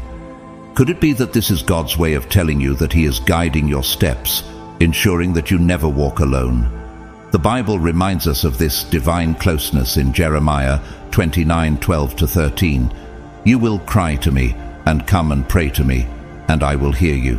You will seek me and find me when you search for me with all your heart. This is a promise, not just for anyone, but for those who seek God earnestly. If you have felt drawn to prayer, even without knowing why, or if you have had moments where you sensed an answer in the stillness, it is a sign that your heart has been connected to God from the very beginning. Throughout history, those who were called to greatness often spoke of this divine connection. Joan of Arc, the young peasant girl who led France to victory in battle, claimed to hear the voice of God from a young age. She believed she was chosen for a mission, and despite facing immense opposition, she followed that divine calling with unwavering faith. What if the same deep knowing that she experienced has been stirring within you? Could it be that God has placed a unique mission in your heart, one that only you can fulfill? Even in the Bible, we see how God reveals Himself to those He chooses. Samuel, as a child, heard God calling his name in the night, 1 Samuel 3:4-10.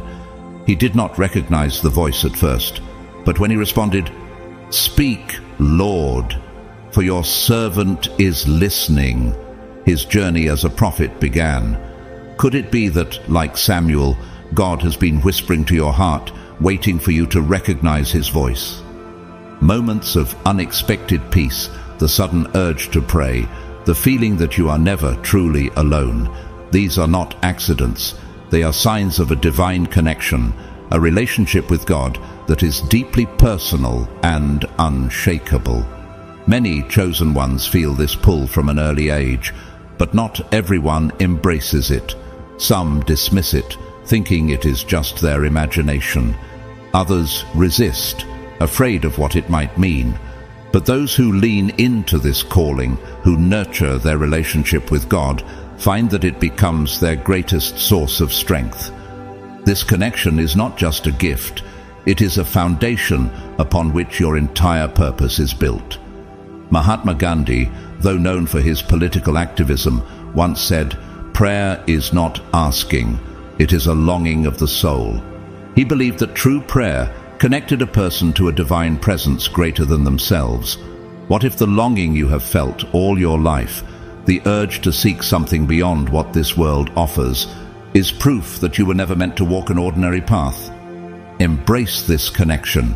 Let it grow, for in it lies the strength, the wisdom, and the guidance you will need to step fully into your divine purpose. Chosen ones, think back to the moments when you felt like you didn't quite belong. Perhaps, even as a child, you sensed that you were different. Your thoughts ran deeper, your questions were weightier, and the way you perceived the world set you apart from those around you. Maybe you struggled to connect with your peers, or even your own family, because the way you saw life was not the same as theirs. This feeling of being an outsider can be painful, even isolating, but what if it was never meant to be a burden? What if it was part of God's preparation for something far greater? Being set apart has never been easy, but it has always been necessary. Joseph, the son of Jacob, was also an outsider in his own family.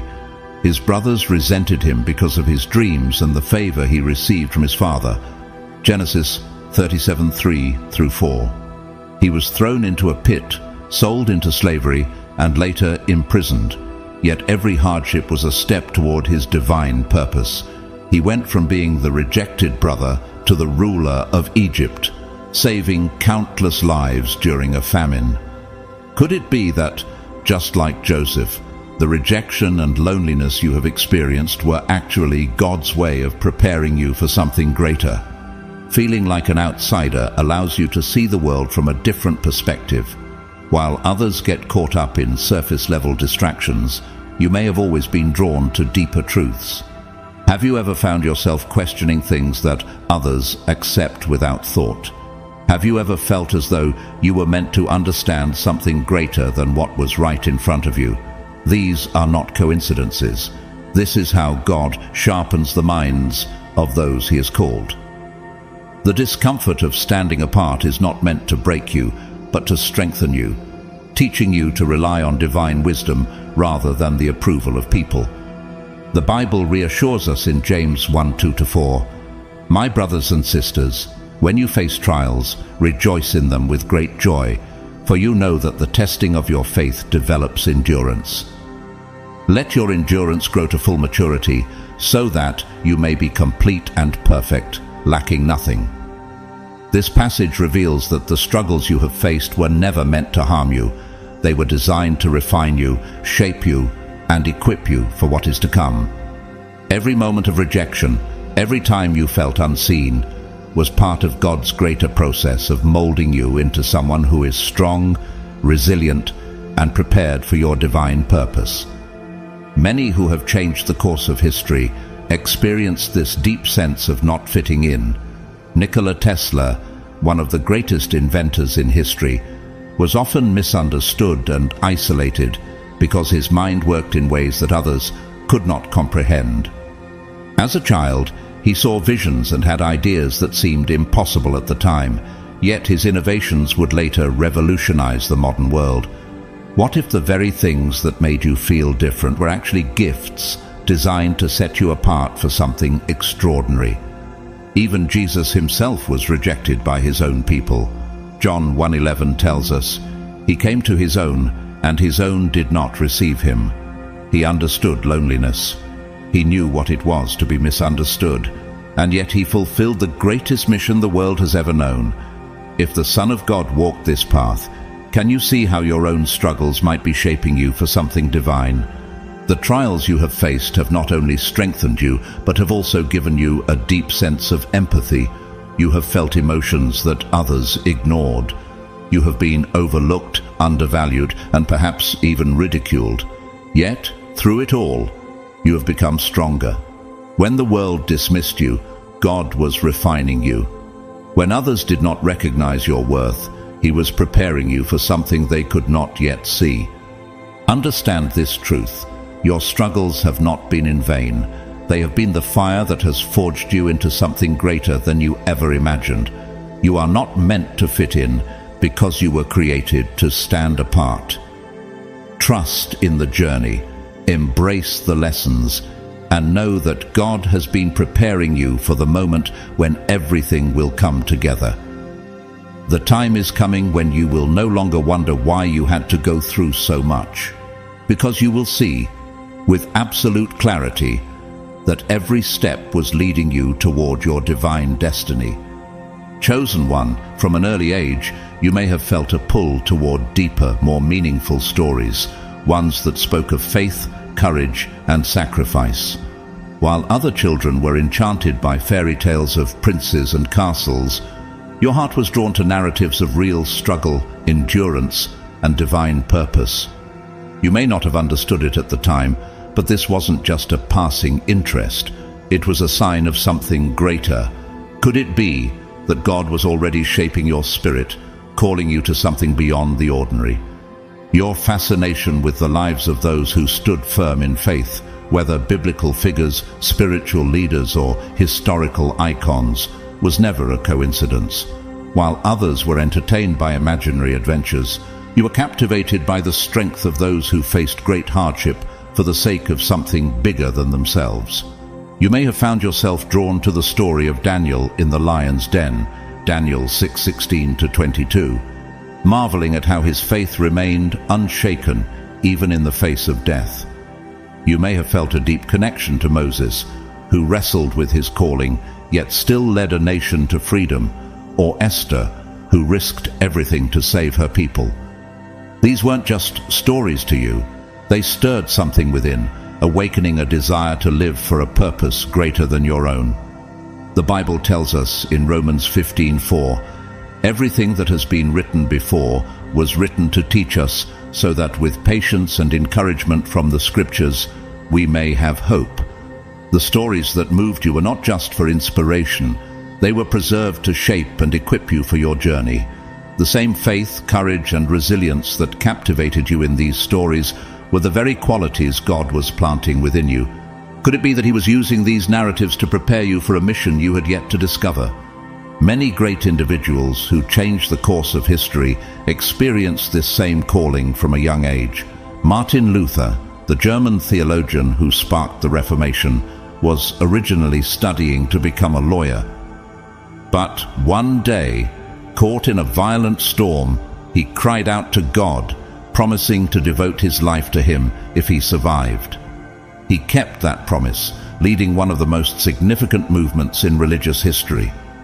His transformation began with an inner pull, an undeniable conviction that he was meant for more. If you have ever felt drawn toward stories of faith and sacrifice, it may be because God is calling you to walk a similar path.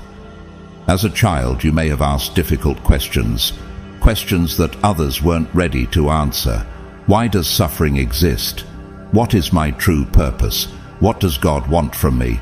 While many around you were content with simple explanations, you searched for deeper truths. This set you apart. Others may have found your curiosity unusual, perhaps even intimidating, but you did not see yourself as different. To you, these questions felt natural because they were placed in your heart by God Himself. Even Jesus, at just 12 years old, was found in the temple discussing deep spiritual matters with religious scholars. Luke 2:46-47. His understanding amazed those around him, but for him it was simply a part of who he was. Could it be that, like Jesus in his youth, your desire for knowledge and truth was a reflection of God's wisdom being cultivated within you? Looking back, you may now realize that God has been working within you all along. Those stories that moved you, those questions that set you apart, were all signs of a divine purpose waiting to be revealed. What if everything you've been drawn to, every moment of curiosity, every stirring in your heart, has been God's way of showing you who you truly are? Your journey is only beginning, but one thing is certain: you were never meant to walk an ordinary path. You have always carried a sense of curiosity that set you apart from others. While most children were content with simple answers, your mind and spirit longed for something deeper. You pondered the mysteries of life. How was the world created? Who is God? Why do we exist? These were not fleeting thoughts, but persistent questions that stirred within you, as if your soul was searching for something beyond what was visible. This curiosity was not ordinary childhood wondering. It was a sign of divine connection. God placed this hunger for truth within you, leading you to seek answers that others overlooked. Could it be that this deep yearning was proof that you were always meant to walk a path of spiritual discovery? The Bible tells us in Proverbs 25:2, "It is the glory of God to conceal a matter, but the glory of kings is to search it out." Your desire to seek understanding was never random. It was a call to uncover the truths that God has hidden for those who earnestly seek Him. Many who have transformed the world began with this same sense of deep curiosity. Sir Isaac Newton, one of the greatest scientific minds in history, was fascinated by the laws of the universe. He studied physics and mathematics, but what many don't realize is that he was also deeply religious. He spent years studying the Bible, believing that the secrets of creation were intertwined with divine wisdom. His relentless curiosity led to discoveries that changed the way we understand the world. Could it be that the same deep longing you have felt since childhood is a sign that you, too, were meant to uncover something extraordinary? Even in Scripture we see that those whom God chooses often experience a restless search for meaning. King Solomon, known for his wisdom, asked God for understanding rather than riches or power. 1 Kings 3:9-12. And because of his desire to seek truth, God granted him wisdom beyond any man before or after him. Have you ever wondered why your heart has always sought deeper meaning while others were satisfied with surface-level answers? Could it be that, like Solomon, God has placed a gift of wisdom within you, waiting to be cultivated? This spiritual curiosity is a sign of God calling you towards something greater. It is why you have always asked questions that others found difficult to answer. It is why you have always felt drawn to mysteries beyond the physical world. Your soul was never meant to remain in the ordinary. It was designed to seek the extraordinary. This relentless search for truth has shaped you in ways you may not even realize. While others were content with what they were taught, you always needed to go deeper to understand the why behind everything. This is because your spirit was created to seek wisdom, and God has been leading you toward divine knowledge all along. The more you searched, the more you uncovered truths that others failed to see.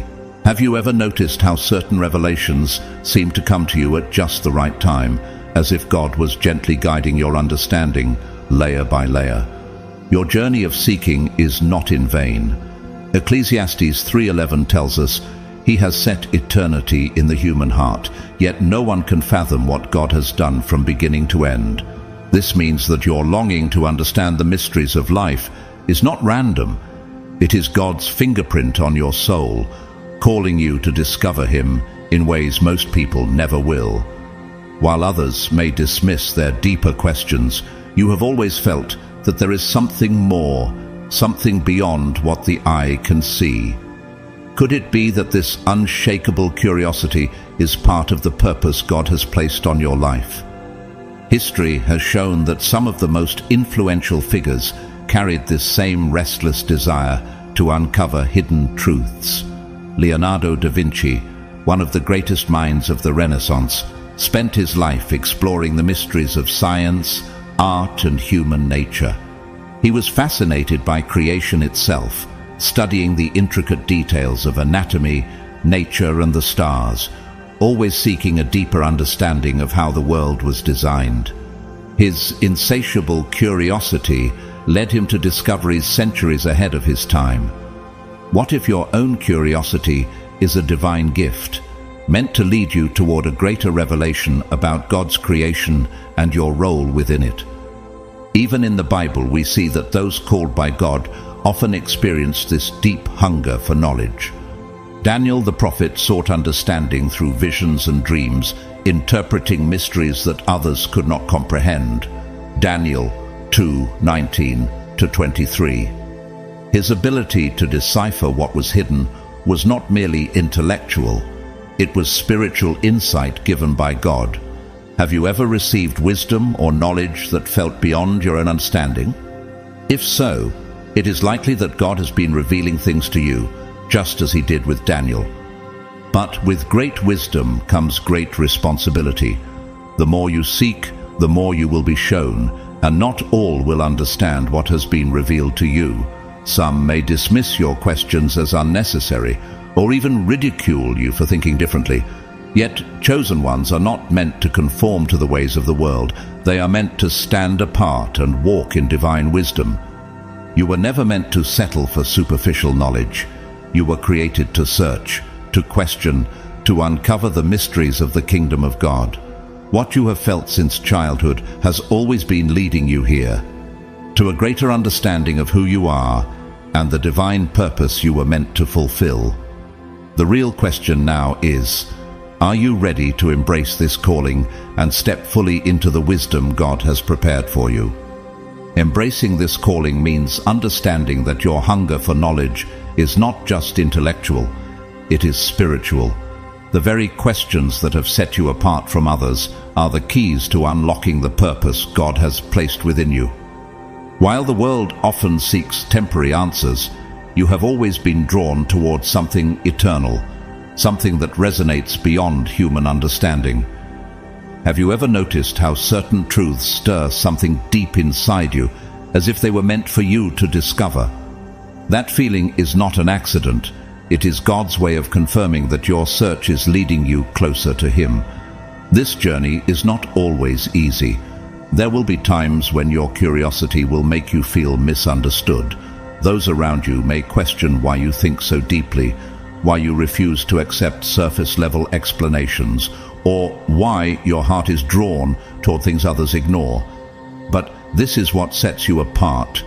Jesus himself was questioned, ridiculed, and even rejected for revealing truths that the world was not ready to accept. John 1:5 tells us, "The light shines in the darkness, and the darkness has not overcome it." You too are a light, one that is meant to shine in a world that often chooses to remain blind. Many of the greatest minds and spiritual leaders have walked this same path. Søren Kierkegaard, the Danish philosopher and theologian, spent his life questioning the nature of faith, truth, and human existence. He was often criticized for thinking too deeply, yet his insights later became some of the most profound teachings on faith and purpose. He once said, "Life can only be understood backwards, but it must be lived forwards." Could it be that the questions that have shaped your journey will one day reveal answers that others will come to seek? In the Bible, we see that those who truly sought God were given hidden wisdom that others could not perceive. Proverbs 2:3-5 encourages us, "Indeed, if you call out for insight and cry aloud for understanding, if you look for it as for silver and search for it as for hidden treasure, then you will understand the fear of the Lord and find the knowledge of God." This verse reminds us that wisdom is not freely given to all. It's reserved for those who actively seek it. You have always been searching, always asking, always longing for something deeper. This is because God has been guiding you to a knowledge that is not meant for everyone, but for those He has chosen.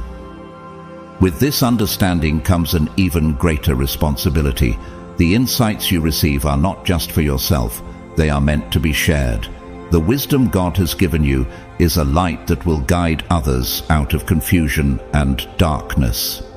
But this also means that you will face resistance, just as Jesus spoke in parables, so that only those with ears to hear could truly understand. Matthew 13:10-13. You will find that not everyone is ready to receive the truths you uncover. Some will reject them, some will ridicule them, and some will even try to silence you. But remember, you were never meant to fit in. You were meant to lead.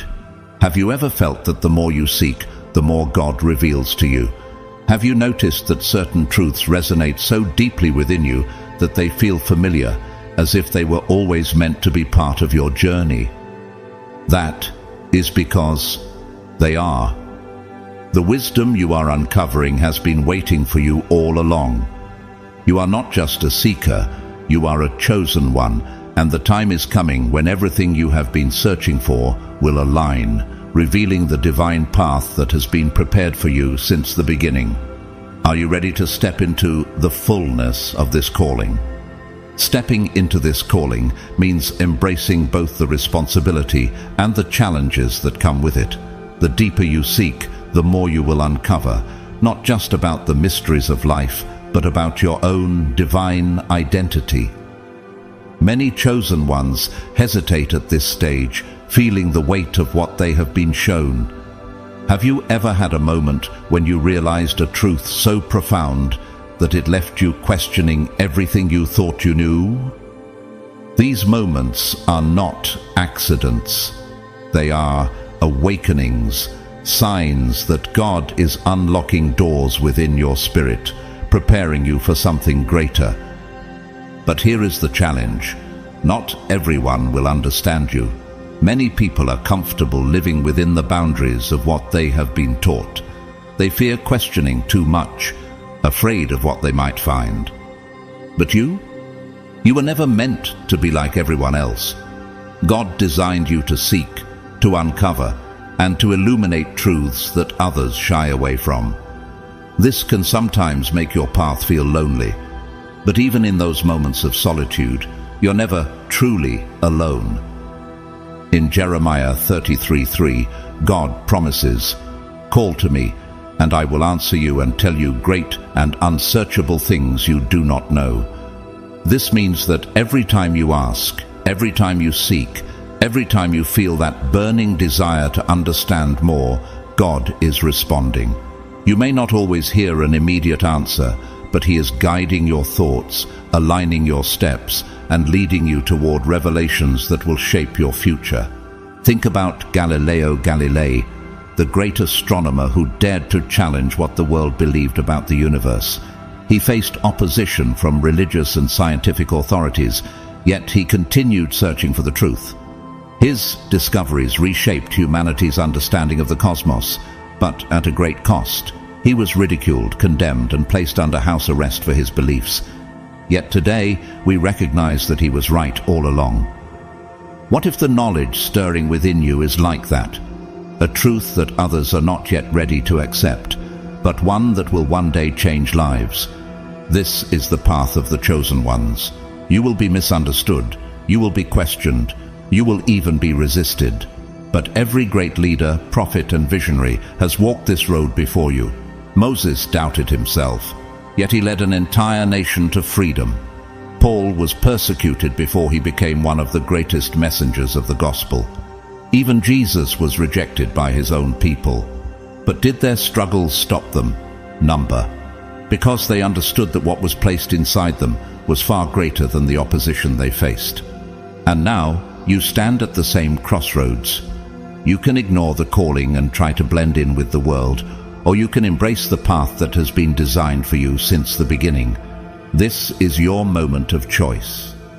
If you have felt like an outsider, if you have always carried questions that others refuse to ask, if you have sensed that your life was meant for something more, you are not imagining it. You are waking up to who you truly are.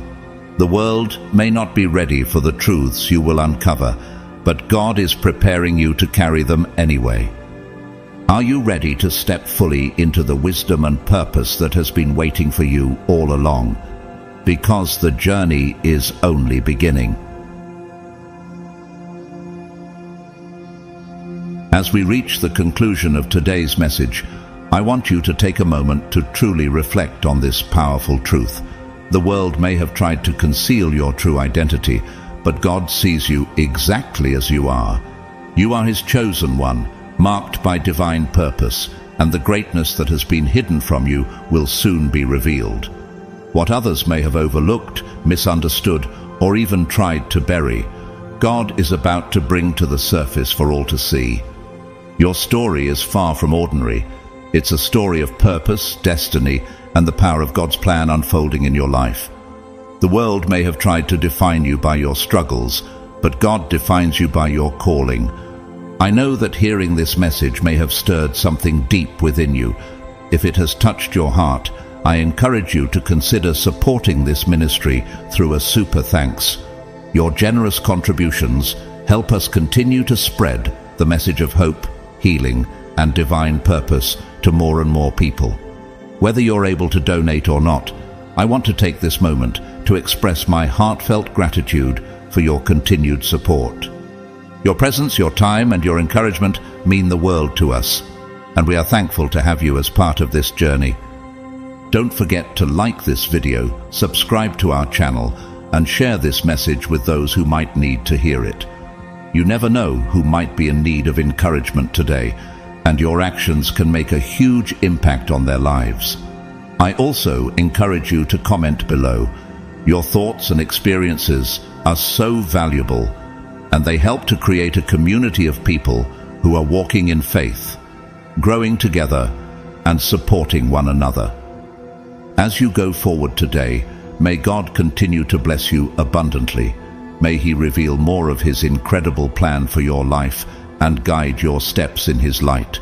You are chosen, your purpose is divine, and your journey is far from over. Stay confident in the truth of who you are, and remember that no matter what has happened in the past, the best is yet to come.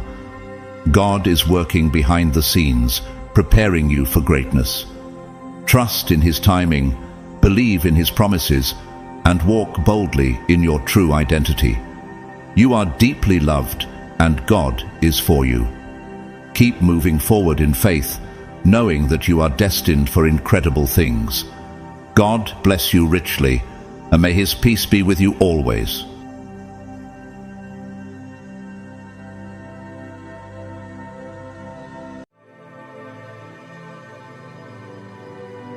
Welcome, chosen one. They never expected it, not from you, not in their wildest dreams. Do you realize what you've done? In the shadowy realms where witches once believed their unity made them invincible, your light has shattered their darkness. What they called unbreakable has been undone, not by spells or potions, but by your unwavering faith and the divine power within you. How is it possible that one soul, chosen by God, could dismantle what they thought was an impenetrable force? As you step into this story of triumph, let me take a moment to thank every one of you who has supported this mission through Super Thanks. Your generosity isn't just about giving, it's about standing in faith and ensuring this message reaches those who need it most. From the depths of my heart, I thank you for being a part of this divine journey. Your support fuels a light that no darkness can overcome. Now, imagine their fear, those who once thrived in secrecy and shadows. Picture their rituals interrupted, their chants silenced, as they faced the one thing they couldn't conquer. You. What is it about you that terrifies them? Is it your connection to a higher power they cannot comprehend? Or perhaps it's the unyielding strength of your spirit, a force so rooted in God that no darkness could prevail against it. This is not just a tale of survival. It's your story of victory, a testament to the divine promise that no weapon formed against you shall prosper. Isaiah 54:17. So, if this truth stirs something deep within you, take a moment to declare it boldly. Comment 999 below as a sign of your divine alignment and your unstoppable purpose. Now, are you ready to uncover the details of how you stood firm and left them speechless? Let's dive into this extraordinary story of faith, courage, and divine victory. God's chosen ones, they're terrified. You defeated a gang of witches all by yourself.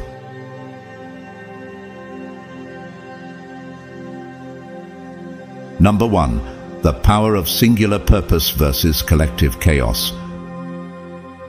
As a chosen one, you don't operate like the rest of the world. While most people depend on groups, intricate strategies, or contingency plans, you walk a different path, a path forged by singular, unshakable purpose. It's not arrogance, it's divine clarity, You understand what many fail to grasp. True power lies not in numbers, but in focused intent. While others panic, overthink, or hesitate, you step boldly into the chaos, knowing exactly who you are and why you're there. That clarity is precisely why you dismantled them. The witches, in their arrogance, thrived on chaos. They drew strength from confusion, feeding off the doubt, division, and distraction they sowed in their targets. Their power depended on the fractured minds of those they sought to destroy. But against you, none of that worked. Have you ever thought about how David must have felt when he stood before Goliath? The Israelite army trembled at the sight of the giant, paralyzed by fear. Yet David, a single shepherd boy with no armor, stepped forward with nothing but a sling, a few stones, and absolute trust in God. He declared boldly, "You come to me with a sword, with a spear, and with a javelin. But I come to you in the name of the Lord of hosts, the God of the armies of Israel, whom you have defied." 1 Samuel 17:45. Just as David's unshakable faith made him victorious over a seemingly invincible enemy, your unwavering clarity allowed you to dismantle their chaos. They believed their numbers would overwhelm you. Their coven, united in chants, rituals, and symbols, was meant to intimidate. But how strong is a group when each member relies on another for strength they don't truly possess themselves? A group without discipline or a shared divine purpose is just noise, chaotic and directionless. You saw through it all, the theatrics, the fear tactics, the illusions designed to confuse and paralyze. Did you notice how their strength fell apart the moment you refused to play their game? Your focus, like a sharp blade, cut through their confusion, exposing their vulnerability. It reminds me of the story of Gideon in Judges 7. Gideon was chosen to lead Israel against the Midianites, an enemy so numerous they were described as thick as locusts. Judges 7:12. But God reduced Gideon's army from 32,000 to just 300 men, instructing him to trust not in numbers but in divine purpose. With that tiny force, Gideon confused and scattered the Midianites, leading to their defeat. Like Gideon, you didn't need numbers or reinforcements to secure your victory. While they leaned on weak ties and superficial alliances, you relied on divine strength and inner resolve. Their reliance on one another, which they believed was their strength, became their greatest weakness. Have you seen how fragile false unity becomes under pressure? When you struck, their so-called unity unraveled. They became scattered, disoriented, and powerless. They believed an army was necessary to defeat you. But they didn't realize the truth. One person with divine purpose is more powerful than 1,000 bound by fear, confusion, and falsehood. Your focus, your clarity, was like a sword of truth slicing through their chaos. While they scrambled to regroup, whispering incantations and grasping for control, you stood firm. Have you ever felt how stillness can be more intimidating than noise? That stillness, your unwavering resolve, became their undoing. They realized then what they should have known all along. A single individual guided by divine clarity and unshaken by fear is unstoppable. In the end, their chaos consumed them. Not because you were louder, stronger, or more numerous, but because your clarity revealed their fragility.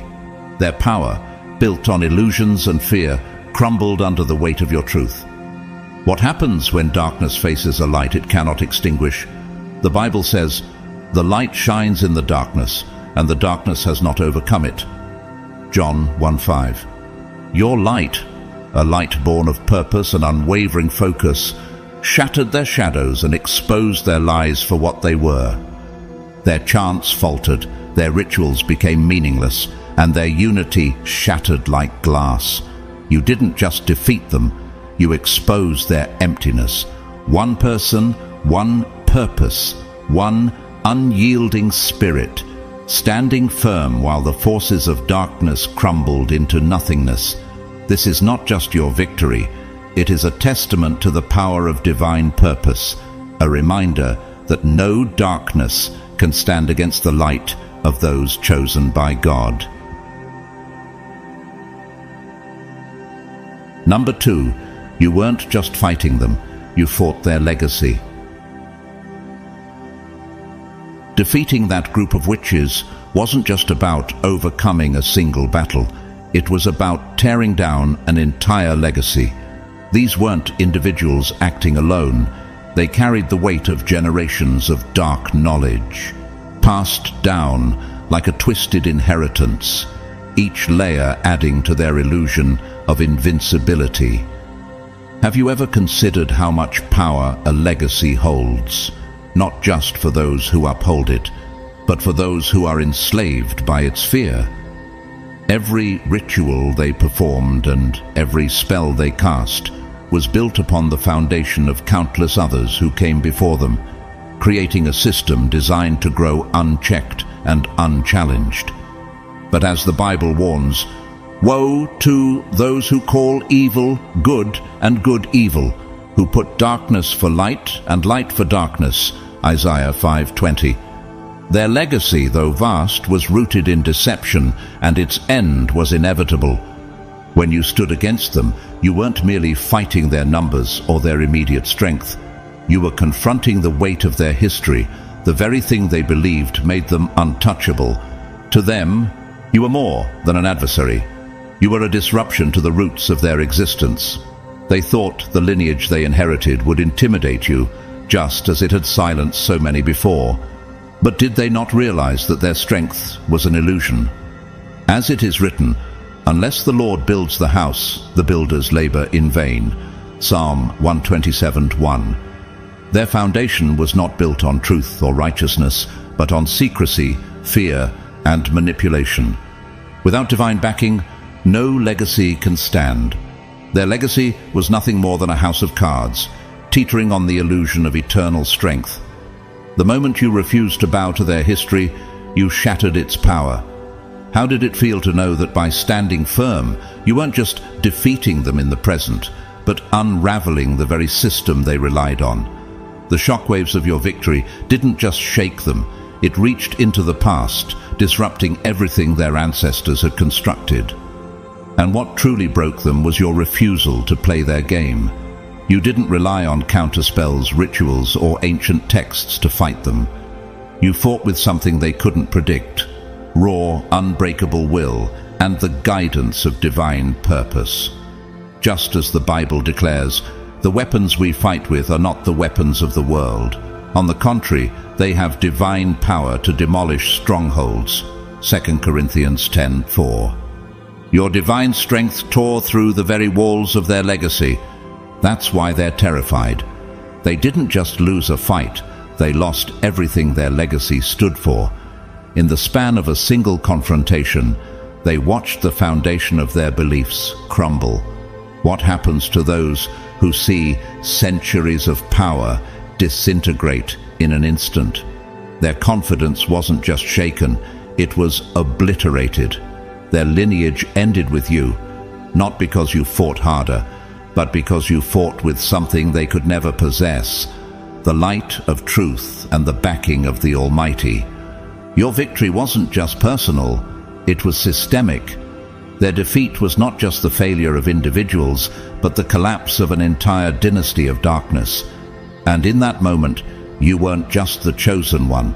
You became the breaker of chains, the one who shattered their twisted inheritance and left them powerless in the face of divine light. For you were once darkness, but now you are light in the Lord. Live as children of light. Ephesians 5:8. You walked boldly in that light, and the darkness could not overcome you. Number 3, the fear you struck came from the unknown. Fear isn't just about strength, it's about the unknown. The witches didn't fear you because of raw power in the way they understood it. They feared you because they couldn't figure you out. Have you ever considered how unsettling it is to face something you cannot control, cannot predict? They had spent their lives mastering rituals, symbols, and dark arts, all carefully designed to control and manipulate others. But you didn't follow their rules. You were an anomaly, a blank space in their calculations.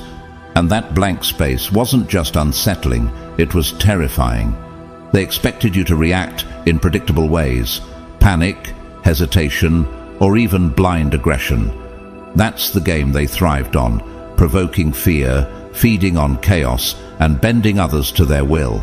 But what happens when their target doesn't respond the way they expect?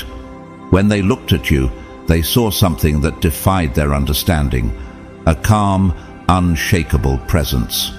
You didn't flinch at their illusions, you didn't fall into their traps. And with every attempt to control you, they were forced to confront a truth they had long ignored. There are forces beyond their comprehension. As the Bible declares, the wind blows wherever it pleases. You hear its sound, but you cannot tell where it comes from or where it is going. So it is with everyone born of the Spirit. John 3:8. To them you were like the wind, impossible to pin down, unyielding and untouchable. The more they tried to test you, the more uneasy they became. Their spells didn't land the way they should have. Their intimidation tactics fell flat. Each failed attempt chipped away at their confidence. How does someone who thrives on control react when they realize their grip is slipping? With every failure to break you, the limits of their power became painfully obvious. They began to see themselves not as the invincible force they had believed, but as something fragile, faltering in the face of a presence they couldn't predict. You didn't just resist them, you reflected back their own weaknesses. That's what truly broke them. It wasn't your strength in the conventional sense. It was your ability to turn their fear of the unknown against them. They had spent so long being the architects of fear, the masters of control. But now, they were stumbling in the dark, unable to decipher the force standing before them. Have you ever noticed how the absence of control breeds desperation? They couldn't overpower you because they couldn't understand you. Their spells and symbols were meaningless in the face of your calm and unwavering focus. You didn't just defeat them, you became their ultimate undoing. You exposed the lie they had built their power on. As the Bible reminds us, you prepare a table before me in the presence of my enemies. You anoint my head with oil. My cup overflows. Psalm 23:5. In their presence, you stood not as a victim, but as a force anointed by something greater, untouchable by their fear and darkness. They weren't just defeated, they were left grasping for meaning, unable to overcome what they couldn't predict or understand. You became the unknown. And for those who had lived their lives feeding on fear, the unknown was the one thing they couldn't bear. Number 4, you became the weapon they didn't see coming. Witches are masters of manipulation. Their strength lies not in their spells, but in their ability to uncover the hidden cracks in a person's spirit, those buried fears, insecurities, and vulnerabilities, and twist them into weapons. Their power is rooted in deception, in convincing others of their own fragility. Have you ever noticed how fear grows when we allow someone else to define our limits? That's how they break their enemies. But when they turned their focus to you, they found something they had never encountered before, nothing to exploit. It wasn't that you didn't have fears or weaknesses, it was that you had already faced them, dismantled them, and rendered them powerless. How many people can say they've looked their fears in the eye and refused to let them define their path? You weren't carrying tools or defenses. You didn't need charms, symbols, or rituals. You didn't need anyone to fight for you or protect you. You became the weapon. And this transformation wasn't external. It was entirely internal. Every crack they hoped to exploit had already been filled by something far greater, divine strength and clarity of purpose. Their attempts to attack your mind or spirit bounced back, leaving them scrambling for an angle of attack that simply didn't exist. This wasn't something they could have prepared for. They were accustomed to fighting individuals who relied on external sources of strength, objects they could destroy, allies they could isolate, or strategies they could disrupt. But what happens when your opponent's strength comes from within? When they realized that you were your own source of power, it was already too late. You didn't need tools or trinkets. As the Bible says, "The Lord is my strength and my shield. My heart trusts in him and he helps me. My heart leaps for joy, and with my song I praise him." Psalm 28:7. Your source of power was unshakable, and it wasn't something they could touch. They didn't see a person holding weapons. They saw the embodiment of unyielding resolve. The title, One-Man Army, wasn't about numbers. It was about the shift in power. You weren't standing against them with tools or strategies. You were the weapon. With every step you took closer to them, their illusions stripped away. Do you realize how terrifying it is for those who depend on lies to face someone who embodies truth? Every failed attempt to control you revealed their own vulnerability. They had always thrived on controlling the narrative, but now they were caught in a story they couldn't rewrite. You didn't just defeat them, you dismantled their entire approach to power. Their strategies, rituals, and manipulations, all of it crumbled because they were fighting against something they had no power over. How does it feel to know you've exposed the limitations of their entire system? As the Bible reminds us, no weapon formed against you shall prosper, and every tongue which rises against you in judgment you shall condemn. Isaiah 54:17. The witches weren't defeated by tools or tactics.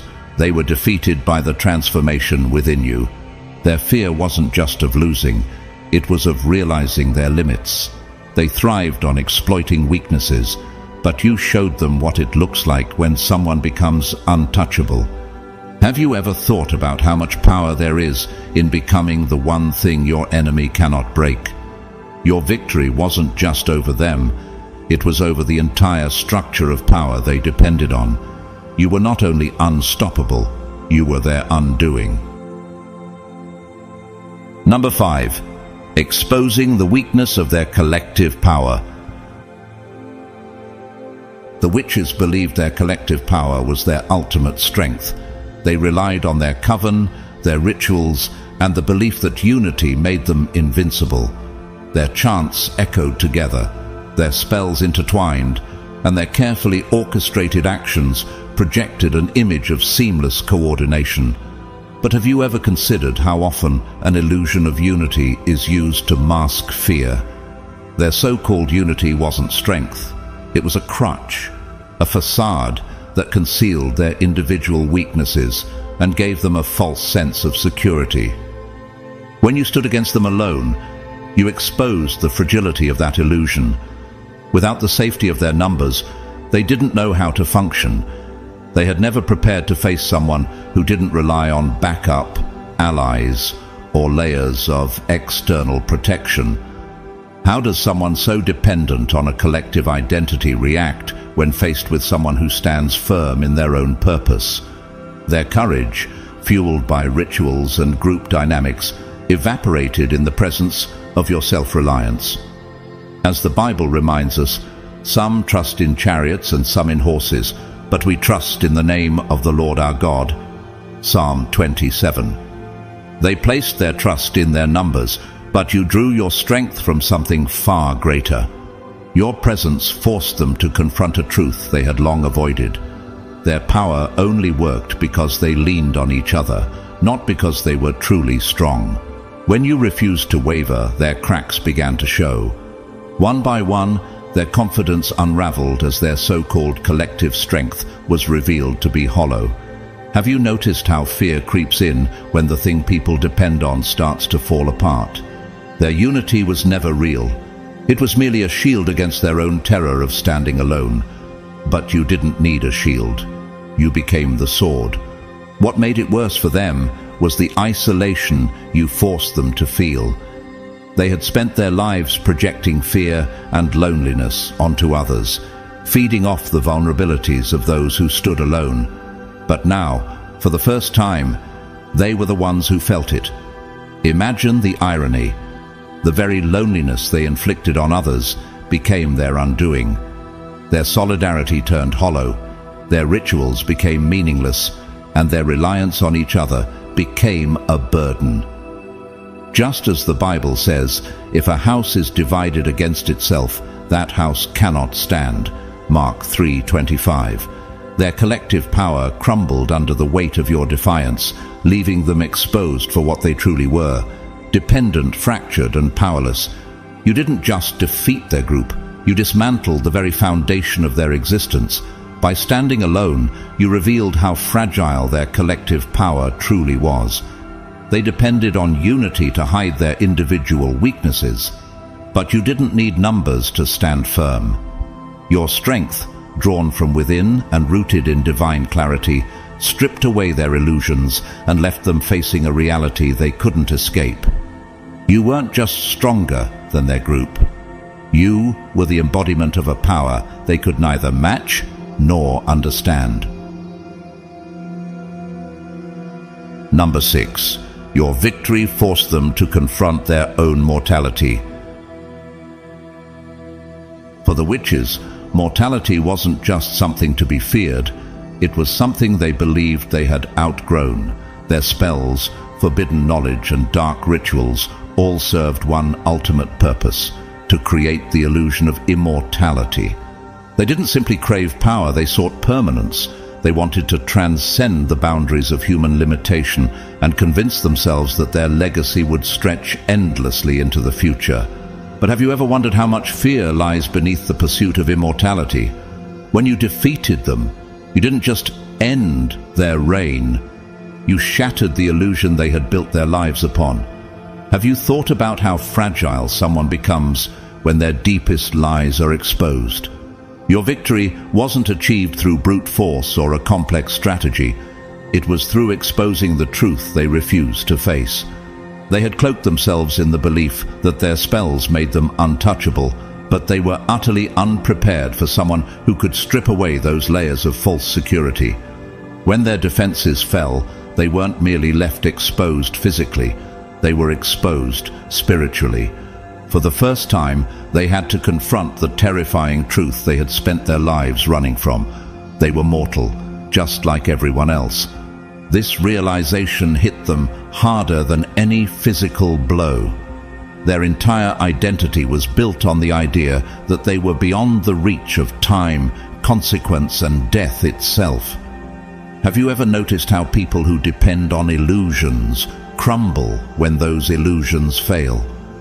Yet, as the Bible reminds us, the wages of sin is death, but the gift of God is eternal life in Christ Jesus our Lord.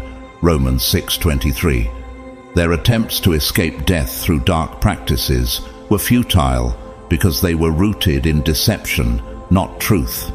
Your victory didn't just defeat their bodies, it dismantled their belief system. Every chant, every ritual, every whispered secret of their craft was rendered powerless in the presence of someone who wasn't afraid to confront them. Consider the story of Pharaoh in Exodus. Pharaoh believed his power and legacy would endure forever, that he was untouchable by human or divine intervention. What do you think Pharaoh felt as he watched his empire crumble under the weight of truth? Yet through Moses, God demonstrated that no earthly power, no matter how absolute it seems, can stand against the truth of divine sovereignty. The plagues, the parting of the Red Sea, and the ultimate defeat of Pharaoh's army were not just victories over a ruler. They were a revelation of God's dominion over life and death. Similarly, your victory over the witches wasn't just physical. It was a spiritual declaration that their false sense of immortality was no match for truth and divine alignment. What truly terrified them wasn't just the loss of the battle, It was the loss of their illusion. They realized their immortality was nothing more than a lie. Their power wasn't infinite, and death, the very thing they believed they had conquered, was waiting for them all along. Can you imagine what it's like to confront the reality you've denied your entire existence? Your victory didn't just mark the end of their rule. It marked the collapse of everything they had believed about themselves. You forced them to confront a truth they had tried to bury. They were never untouchable. No matter how many spells they wove or how deeply they delved into forbidden knowledge, they could not escape the universal reality of human mortality. This recalls the words of King Solomon in Ecclesiastes, "For the wise, like the fool, will not be long remembered. The days have already come when both have been forgotten. Like the fool, the wise, too, must die." Ecclesiastes 2:16. Do you see how even the most powerful are subject to the truth of mortality? The witches, much like Solomon observed, built their lives on temporal, fragile pursuits, forgetting that death comes for all who are not rooted in the eternal. Their defeat wasn't just a physical loss, it was a spiritual reckoning. In the end, your victory wasn't just about their downfall. It was about revealing the power of truth over illusion. As the Bible declares, "Then you will know the truth, and the truth will set you free." John 8:32. But for them, the truth wasn't freeing. It was devastating. You didn't just end their reign, you forced them to see their fragility, their limits, and the inescapable reality they thought they had overcome.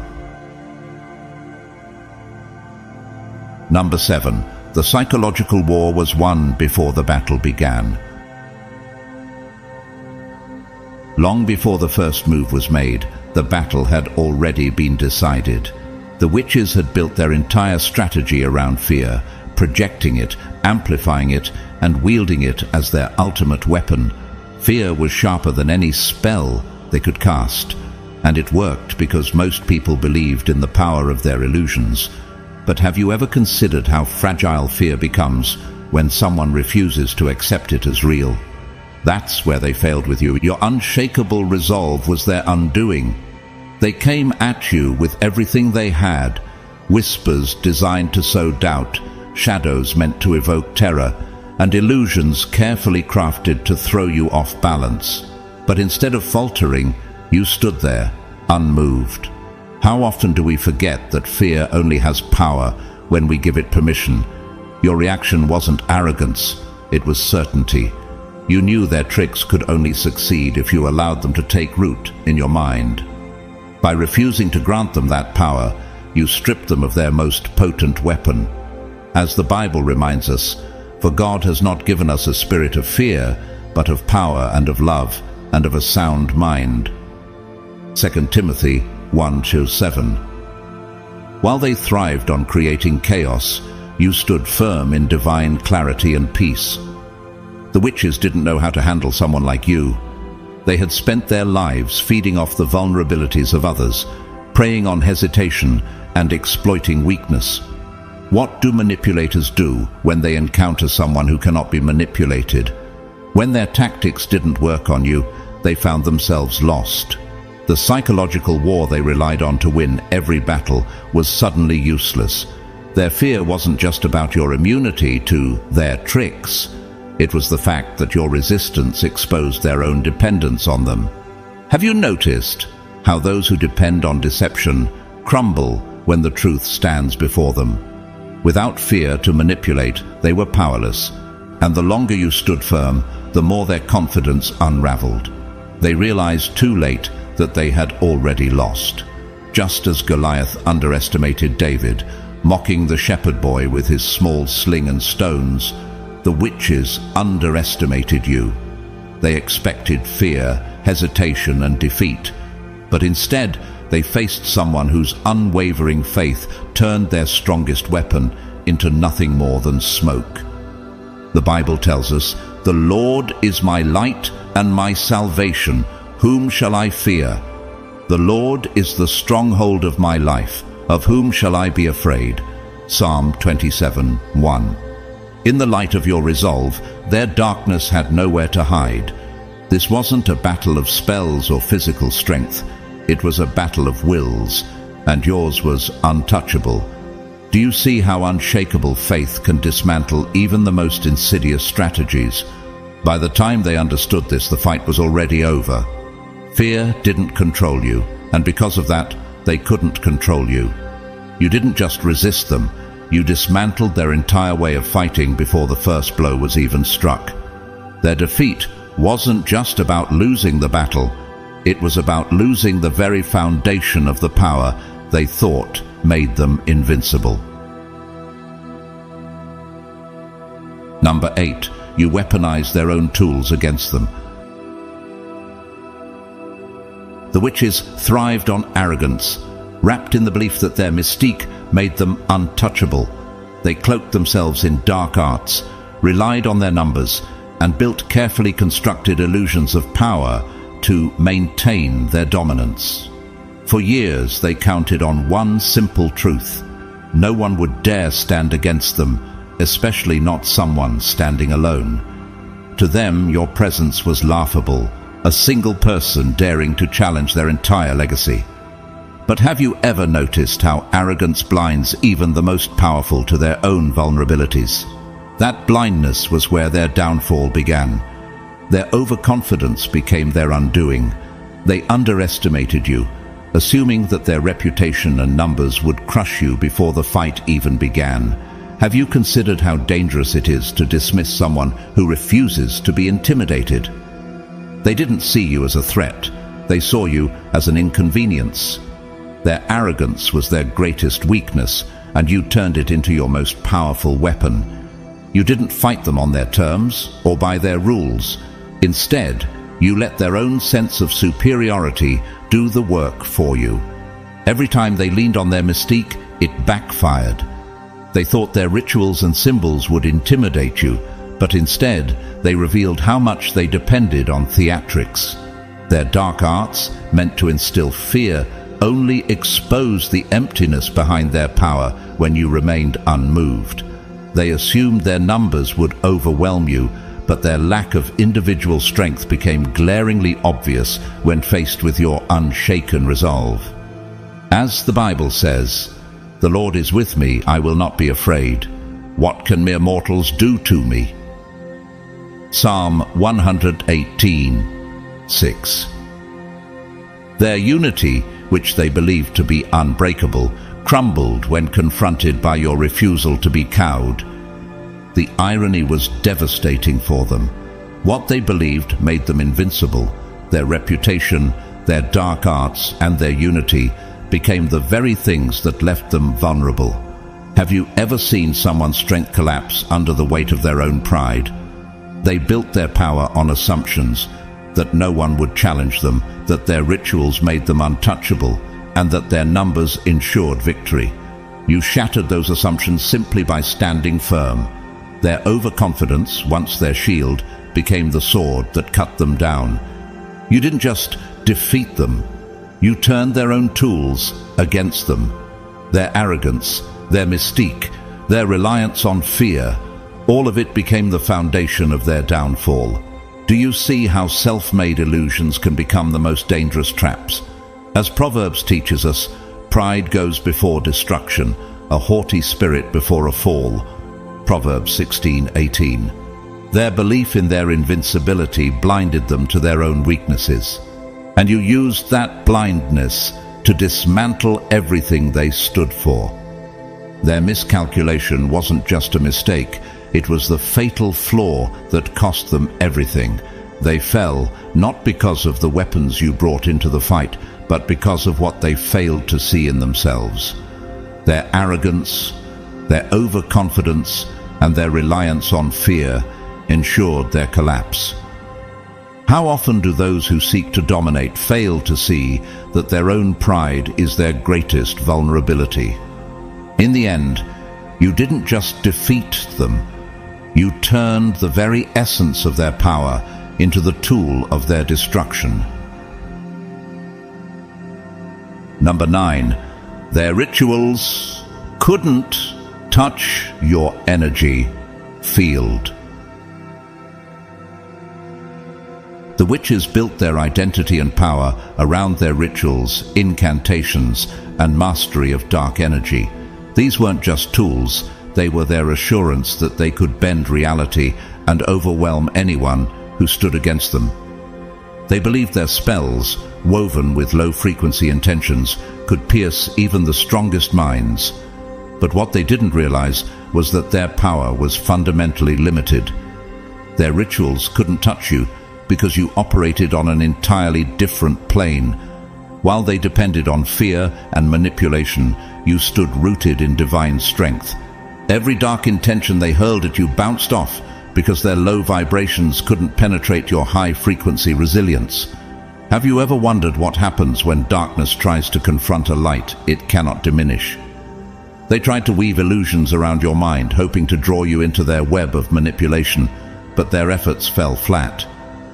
Your energy wasn't just defensive, it was offensive, neutralizing every attempt they made. As the Bible declares, God is light. In him there is no darkness at all. 1 John 1:5. Your alignment with light meant their darkness couldn't find a foothold. They didn't know how to handle someone who radiated such unshakable strength. Their spells relied on exploiting cracks in people's spirits, but you had already confronted and sealed those cracks within yourself. Do you see how self-mastery becomes an unbreakable armor? They depended on their victims doubting themselves, but you carried no such doubt. As Psalm 23:4 reminds us, "Even though I walk through the darkest valley, I will fear no evil, for you are with me.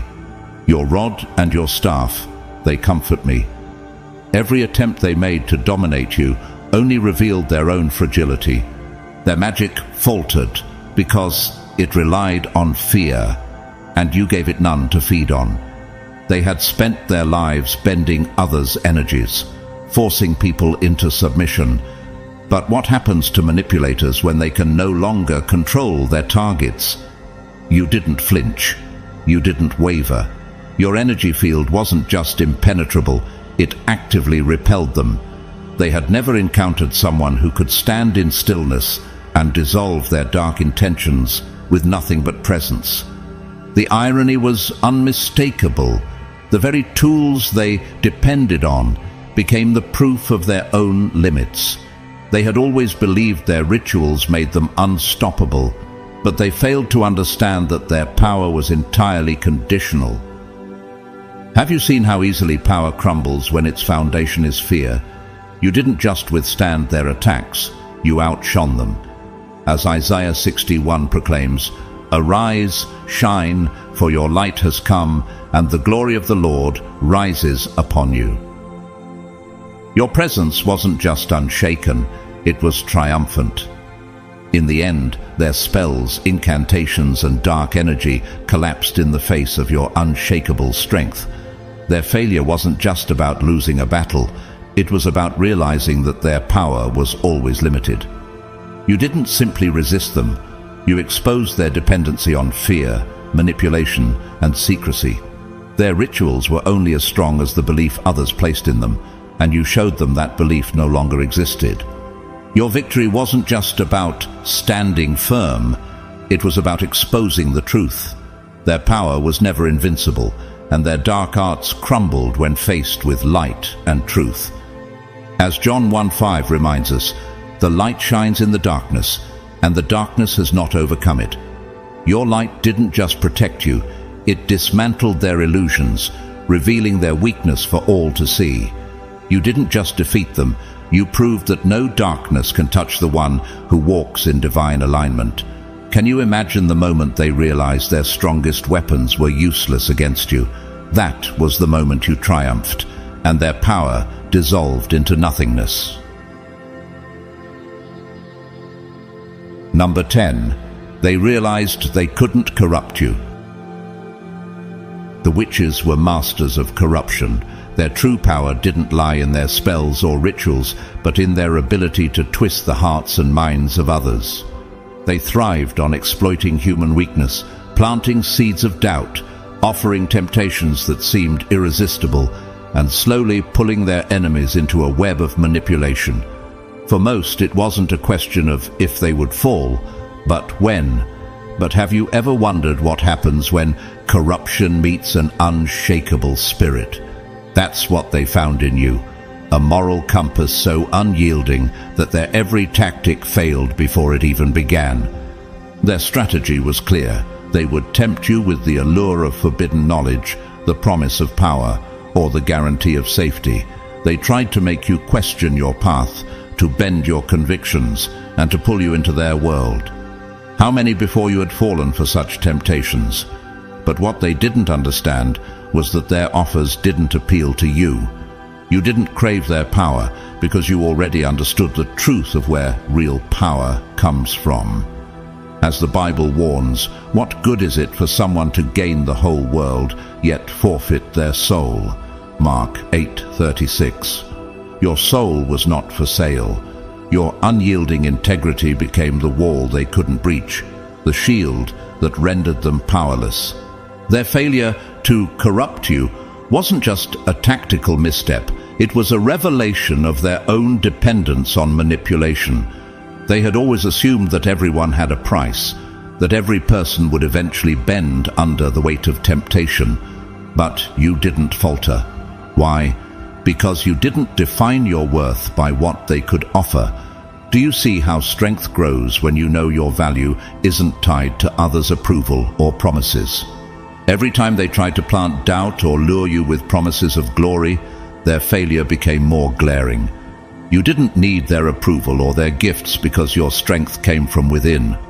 As their attempts to manipulate you unraveled, so did their own sense of invincibility. They were used to pulling others into their web, turning their enemies into pawns. But with you, their web broke apart, leaving them exposed. They relied on tactics of seduction, on breaking people piece by piece, until they became tools for the witch's will. But when their tricks didn't work, they had nothing left to fall back on. Have you noticed how manipulators crumble when their prey refuses to play their game? Your resistance didn't just protect you, it revealed their fragility. Their power wasn't real power.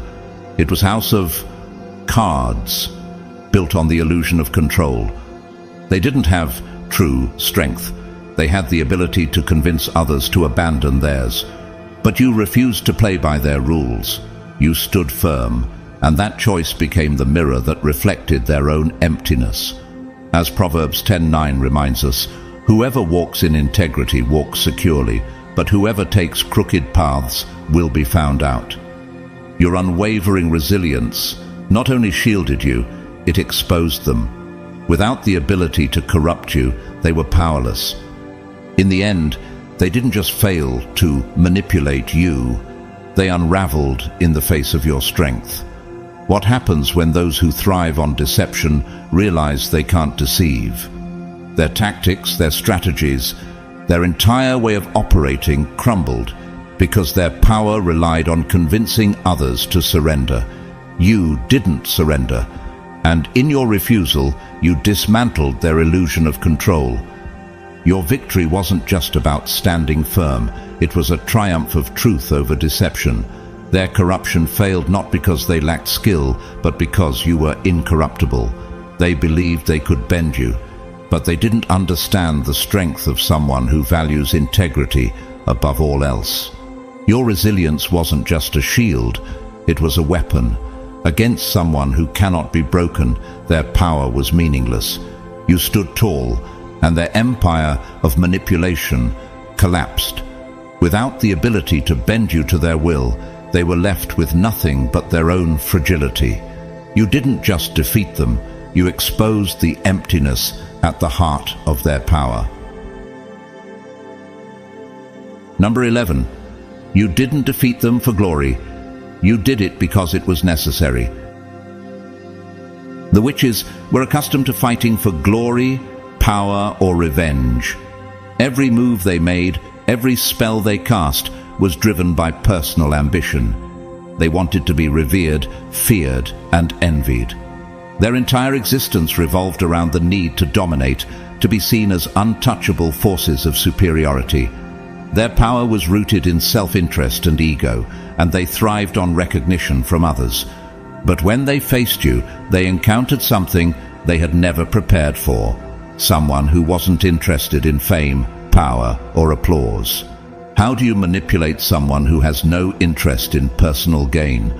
That was the question they were forced to confront. You weren't fighting for accolades or the satisfaction of defeating them. In fact, you weren't even fighting for yourself. Your purpose was entirely different.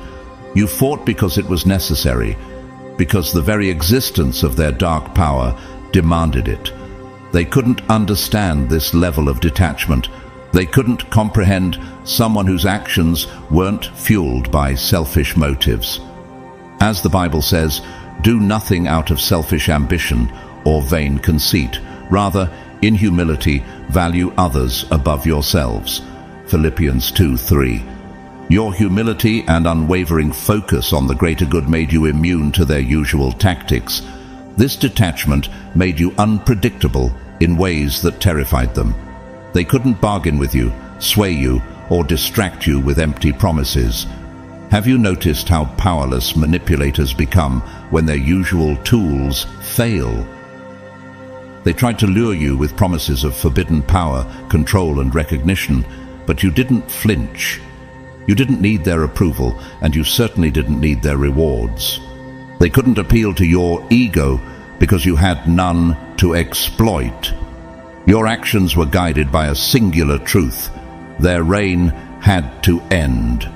Every move you made was rooted in necessity, not ambition. This purity of purpose was something they couldn't grasp. They were used to enemies who could be swayed by fear, greed, or vanity. But you weren't trying to prove anything. You weren't driven by fear of failure or the desire to be praised.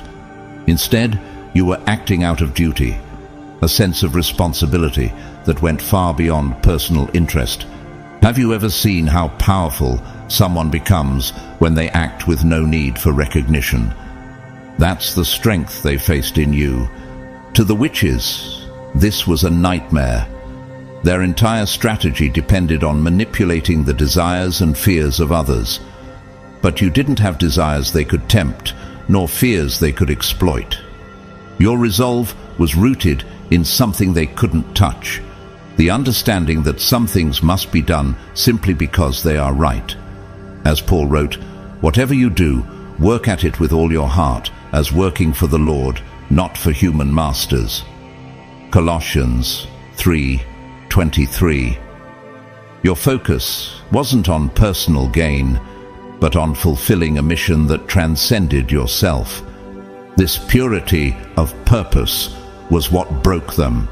They realized they had no leverage over you, no way to twist your actions to serve their plans.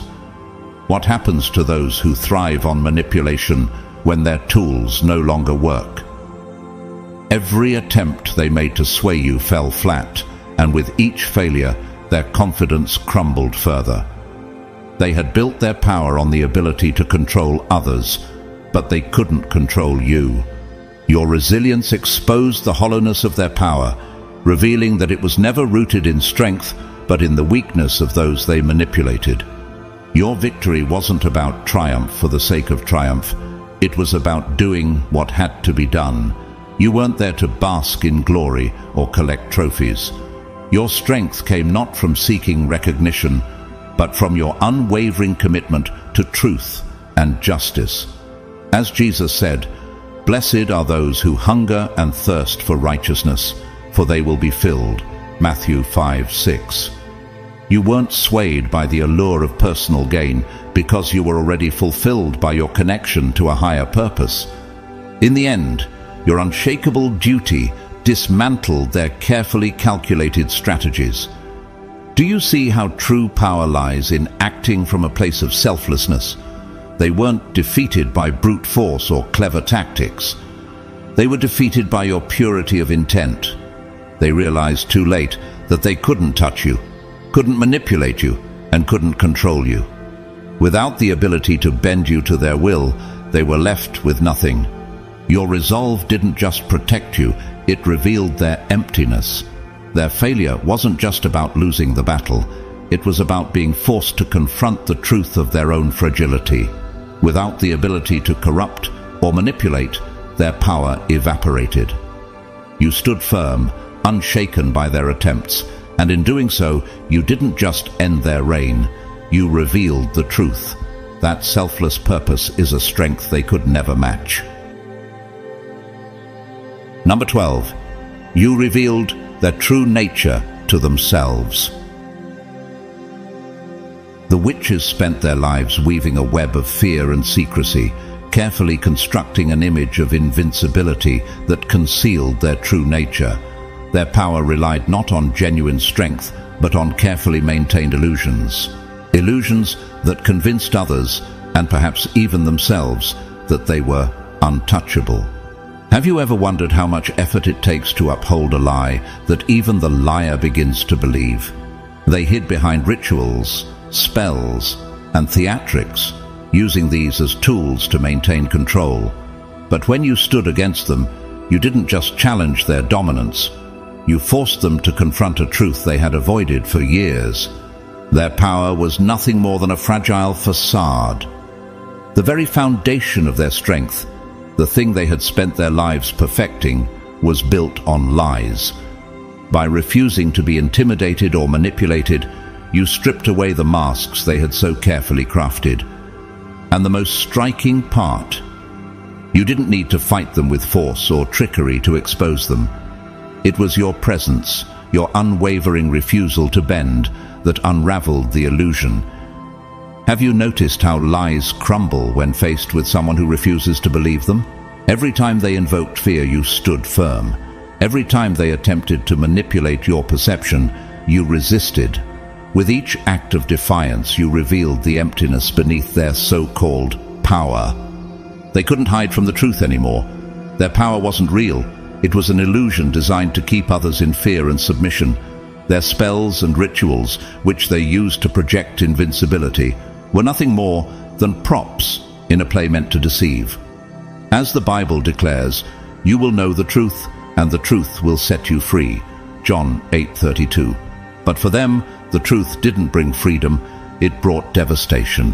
When you stood before them, you became a mirror reflecting back the reality they had tried so hard to deny. In standing against them, you made them face the one thing they couldn't escape, their own weakness. What happens when someone who thrives on deception is forced to see the truth for the first time? They realize too late that the strength they'd relied on was hollow. The illusion crumbled, and with it went their sense of self. For the first time, they were forced to see the emptiness of their existence, the fact that their power had never been genuine. Your victory wasn't just a physical defeat. It was a psychological reckoning that shattered everything they thought they were. They didn't just lose the battle. They lost their identity, their sense of self, and their grip on the very thing they had spent their lives protecting, the belief that they were untouchable. As Proverbs 16:18 reminds us, pride goes before destruction, a haughty spirit before a fall. Their pride, their arrogance, and their refusal to see the truth were the very things that led to their downfall. You didn't just reveal their weakness to others, you forced them to confront it within themselves. The most devastating part for them was the timing of this self-revelation. They saw the truth only after it was too late. By the time they realized the extent of their deception, both to others and to themselves, they had already been defeated. Have you ever seen the moment when someone realizes their entire foundation is built on sand? That moment was their undoing. Your presence, your unwavering resolve, was enough to unravel their carefully constructed lies, leaving them with nothing but the emptiness they had tried so desperately to hide. Your victory was more than a triumph over their power. It was a dismantling of their identity. They weren't just defeated, they were broken. Their loss wasn't just about the battle, it was about being forced to see who they truly were. And, in the light of that truth, their illusions of invincibility dissolved, leaving them powerless and exposed. Number 13. Your legacy will outlive their myths. The witches built their mythology over centuries. Their names were whispered in fear, their rituals treated as sacred and untouchable, and their coven exalted as an immortal force of darkness. They shaped themselves into legendary figures, thriving on the idea that their power would be remembered forever. Each generation of their coven added new layers to the myth, strengthening the illusion that their collective power was eternal and invincible. Have you ever wondered how much fear is required to sustain a legacy built on lies? They wanted to be remembered as the ultimate force of evil, a power that could not be challenged. But when you stood alone against them, you didn't just defeat them, you dismantled the very narrative that gave them relevance. Their mythology, carefully woven over centuries, crumbled in the face of your unrelenting truth. How often does a single act of defiance expose the fragility of even the most enduring myths? You proved that, no matter how ancient or collective a power may seem, it is not beyond challenge. As the Bible reminds us, for the weapons of our warfare are not carnal, but mighty through God to the pulling down of strongholds. 2 Corinthians 10:4. Your courage became the weapon that tore down their stronghold of fear and deception. Their myths, the stories of invincible witches, of dark forces that ruled without question, were shattered. Their legacy wasn't as unassailable as they believed. By standing against them, you didn't just confront their power, you exposed the lie at the heart of their existence. They had spent generations convincing others, and perhaps even themselves, that they were beyond defeat. But in a single moment, you showed the world that their power was neither eternal nor absolute. What happens to a myth when the truth behind it is revealed? Their supposed immortality gave way to your unrelenting resolve, leaving nothing but the empty shell of their fabricated legend. Your legacy, unlike theirs, is built on truth. Future generations won't remember the witches' names with fear. They'll remember your courage. You didn't just win a battle, you became a symbol of defiance, a living reminder that no force of evil, no matter how old or entrenched, can withstand the light of truth. As Proverbs 4:18 says, "The path of the righteous is like the morning sun, shining ever brighter till the full light of day." Your actions illuminated the darkness they had worked so hard to cultivate, and that light will continue to shine long after their myths have faded into obscurity. Your story will be told and retold, not as a tale of conquest, but as a testament to the power of standing alone against overwhelming odds. Can you imagine how your legacy will inspire others to face their own battles, knowing that truth and courage can overcome even the darkest forces? While their names are forgotten, your story will endure. You showed that true power isn't found in numbers, rituals, or fear. It's found in the courage to expose lies and stand for what is right, no matter the cost. Their legacy has ended, but yours has just begun. You didn't just defeat their mythology, you replaced it with a greater truth. In time, their myths will dissolve into nothingness, but your story, your legacy, will remain a beacon of hope, a reminder that even the most fearsome legends can fall in the presence of unyielding truth and courage. Beloved chosen one, no dark power, no matter how grand, can erase the legacy you've created. The witches, with all their myths and illusions, will be forgotten, but your name will echo through history as the one who shattered their lies. You didn't just defeat them, you became the living proof that their grand stories of invincibility were nothing more than smoke and mirrors. You showed the world that one person standing resolute in truth can change the course of history. Your victory wasn't just about defeating a group of witches. It was about dismantling everything they represented. You stripped away their illusions, exposed their weaknesses, and forced them to confront their own fragility. And you did it not for glory or fame, but because it was necessary. That selfless purpose, that unwavering commitment, is what sets your legacy apart. You didn't rely on brute strength or clever tricks. You fought with something far more powerful: purpose, integrity, and an unshakable moral compass. While they built their power on fear and deception, you stood firm, proving that true power doesn't come from numbers, spells, or control.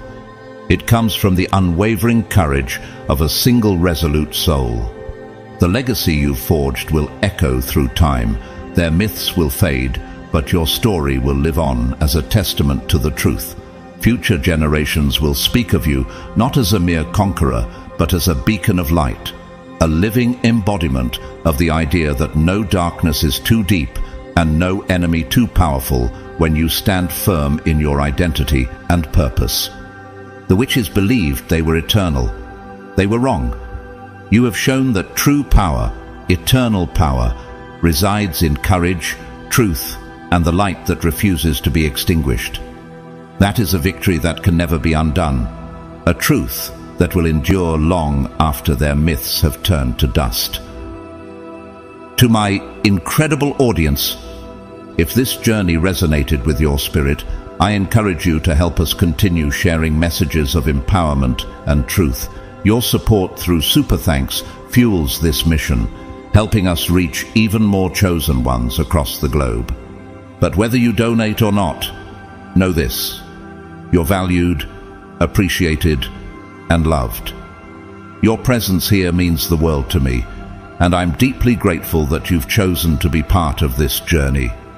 Thank you for your time, your energy, and for believing in the power of truth. May blessings overflow in your life, and may your light shine brighter with each passing day. Remember, no matter what you face, you have the strength to stand firm and rewrite the narrative. If you found this message inspiring, don't forget to like this video, share it with others who need to hear it, and comment below with your thoughts. Let us know how this story touched you, and keep the conversation going. Together, we're building something extraordinary. Until next time, stay strong, stay courageous, and stay true to yourself. Your journey doesn't end here. It's just the beginning. May peace and blessings be with you always.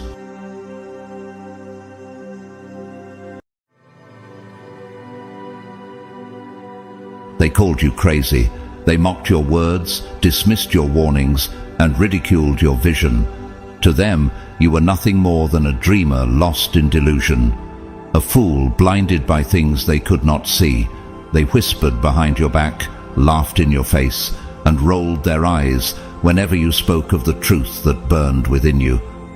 Every time you tried to share what was coming, they shrugged it off, convinced that your words were nothing more than empty speculation.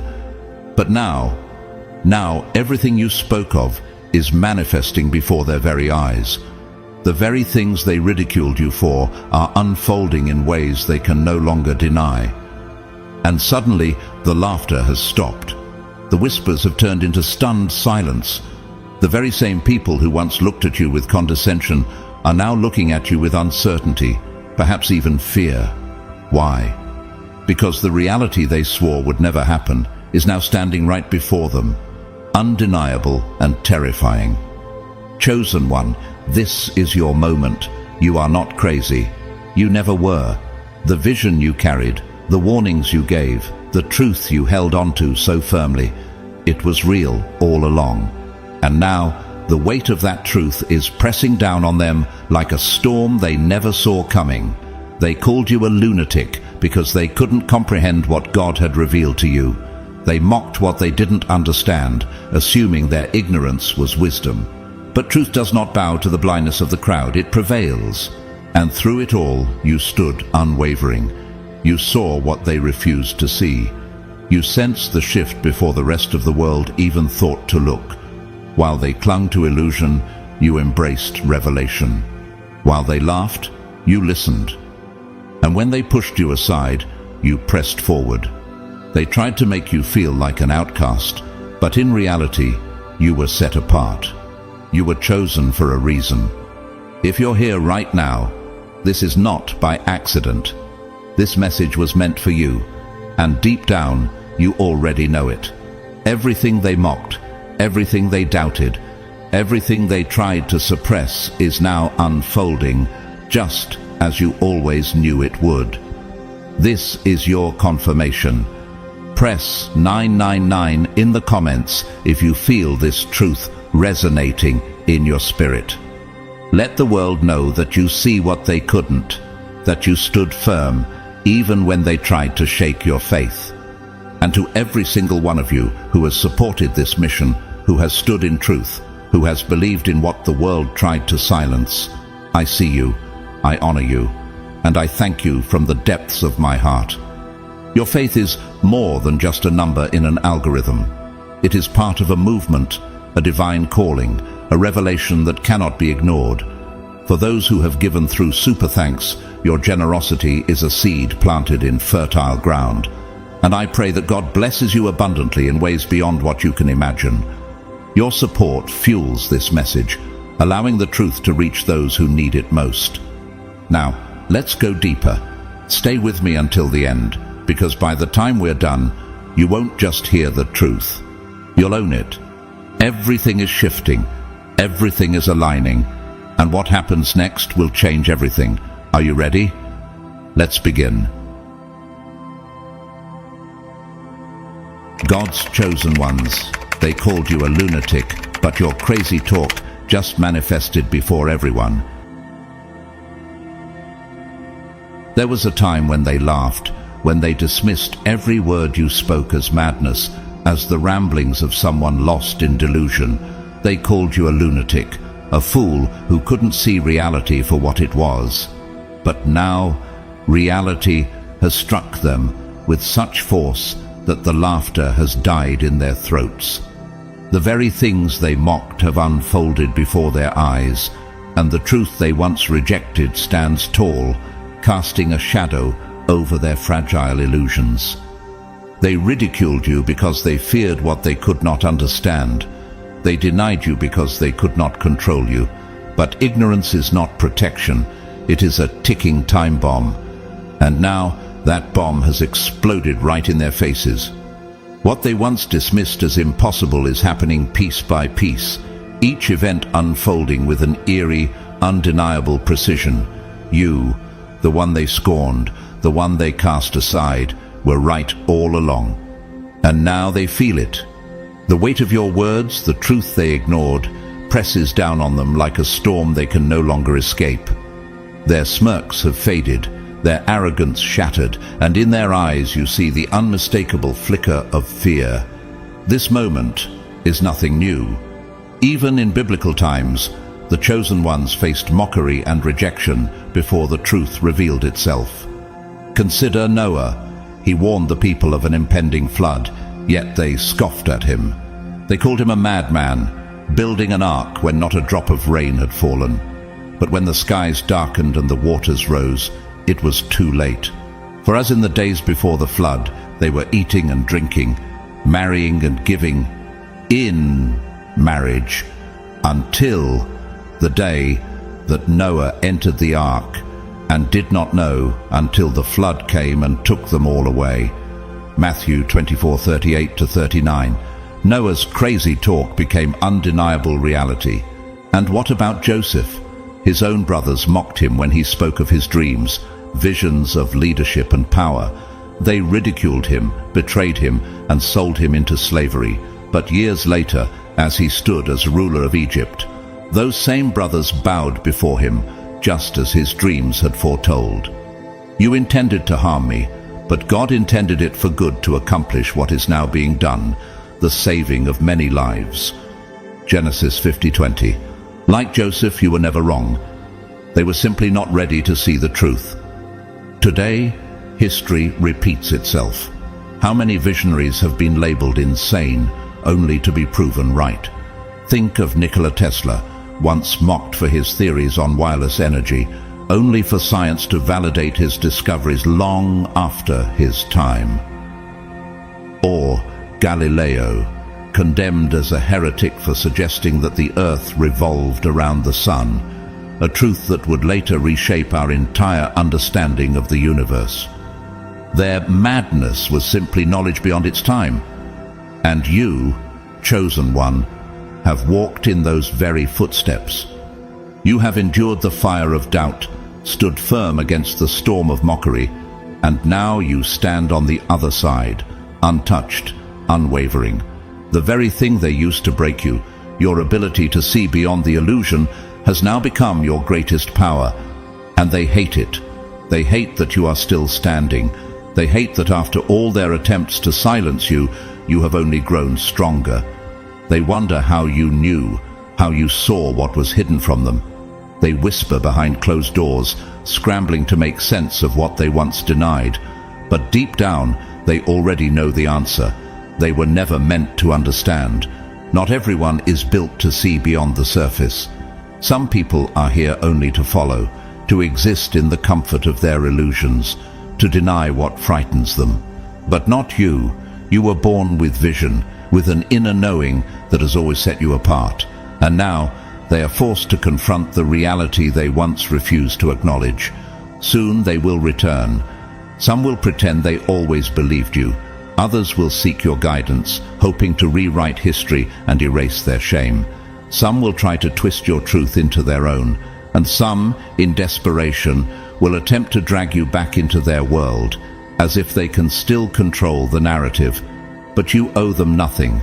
Not explanations, not forgiveness, not recognition. They made their choice when they called you insane. Now they must live with the consequences. You have never been alone in this. There are others like you, silent warriors who have fought the same battle, walked the same lonely road. People who have known things they couldn't explain, but who felt the weight of truth in their very bones. And now, that truth is rising, no longer whispered in the dark, no longer dismissed as delusions. It is here, undeniable, unstoppable. So stand tall, let them tremble. Let them struggle to process what their minds could never grasp. Their fear is not your burden. Their regret is not your problem. This is your moment, not for revenge, but for validation, because the proof is in front of them now, and they have no choice but to face it. Drop a comment below. I was never crazy. I was always chosen. You were never the one who lived in illusions, yet they called you a lunatic, a dreamer tangled in fantasy. They whispered behind your back, smirked at you in plain sight, and distanced themselves as if your very knowledge was a disease.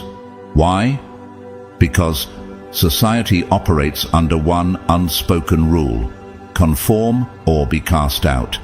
But you, chosen one, broke that rule simply by existing, by seeing what they refused to see, by knowing what they couldn't fathom. The weight of rejection was suffocating. Friends faded like shadows at dusk. Family members exchanged uneasy glances whenever you spoke, unable to meet your eyes. Strangers branded you with words sharper than knives, their mockery laced with fear. But why fear? Because nothing terrifies the masses more than someone who refuses to bow to the illusion, someone who sees beyond the veil, someone who cannot be fooled. That was you, and that made you dangerous in their eyes. But you were not the first. Look at Jesus Christ himself. He carried a truth so powerful that the world could not bear it. The Pharisees, the religious elite, despised him because his words dismantled their carefully constructed reality. They scorned him, mocked him, and called him possessed, saying, "He has a demon and is mad. Why listen to him?" John 10:20. Yet despite their rejection, his truth stood unshaken, and the same people who condemned him were later left speechless by his resurrection. You too have carried a truth too heavy for the weak to hold. With every judgmental stare, every hushed conversation behind your back, every cold shoulder, you felt its burden, and in your darkest moments, doubt crept in. Were they right? Was I imagining all of this? Should I silence myself just to fit in? Should I pretend to be blind just so I don't have to carry this alone? The war was not just external, it raged within you. The loneliness, the self-doubt, the temptation to abandon what you knew, just for a moment of peace. The world screamed at you to be normal, to fall in line, to let go of what they swore was fantasy. And yet, something deep inside you refused. Because beneath the mockery, beneath the isolation, beneath the relentless pressure to conform, there was something unshakable within you. A knowing so deep, so undeniable, that no amount of laughter or rejection could erase it. You tried to ignore it, tried to drown it out, but the truth does not beg for validation. It does not need permission to exist. It simply is. And in the silence of the night, it whispered to you, "This is real." Now, look at them, the same ones who laughed, who dismissed you, who scorned your words. Now, they watch in stunned silence as everything they denied begins to unfold. Their mockery has turned into confusion. Their arrogance has melted into fear, because the truth they once rejected has now become too obvious to ignore. They don't know what to do. They don't know how to face the reality that the very person they ridiculed was the only one who saw clearly all along. And so, they scramble. They try to rewrite history, pretend they never doubted you, act as if they were always on your side. But the past does not lie. You remember every insult, every betrayal, every moment they made you question yourself. And now, their regret is not your burden to carry. Think of the prophet Jeremiah. He was mocked and despised for speaking God's truth. The people scoffed at his warnings. "I have become a laughingstock all the day. Everyone mocks me." Jeremiah 27. But when destruction came upon them just as he had foretold, their laughter turned into horror. Just as it is now, those who once scorned you are scrambling to make sense of the truth they dismissed. You stood your ground. You held on to what you knew, even when the entire world called you insane. And that is power, the kind of power they will never understand, because they never had the courage to carry truth the way you did. Now they wonder, how did you know? Why could you see what they couldn't? They will seek explanations. They will demand answers. They will long for clarity. But the reality is, they were never meant to see. Not everyone is built to handle truth. Some people are simply here to follow, to live in the comfort of their illusions, to laugh at what they don't understand. And that is why they rejected you, not because you were wrong, but because your very existence shattered the illusion they depended on. But now, you are free.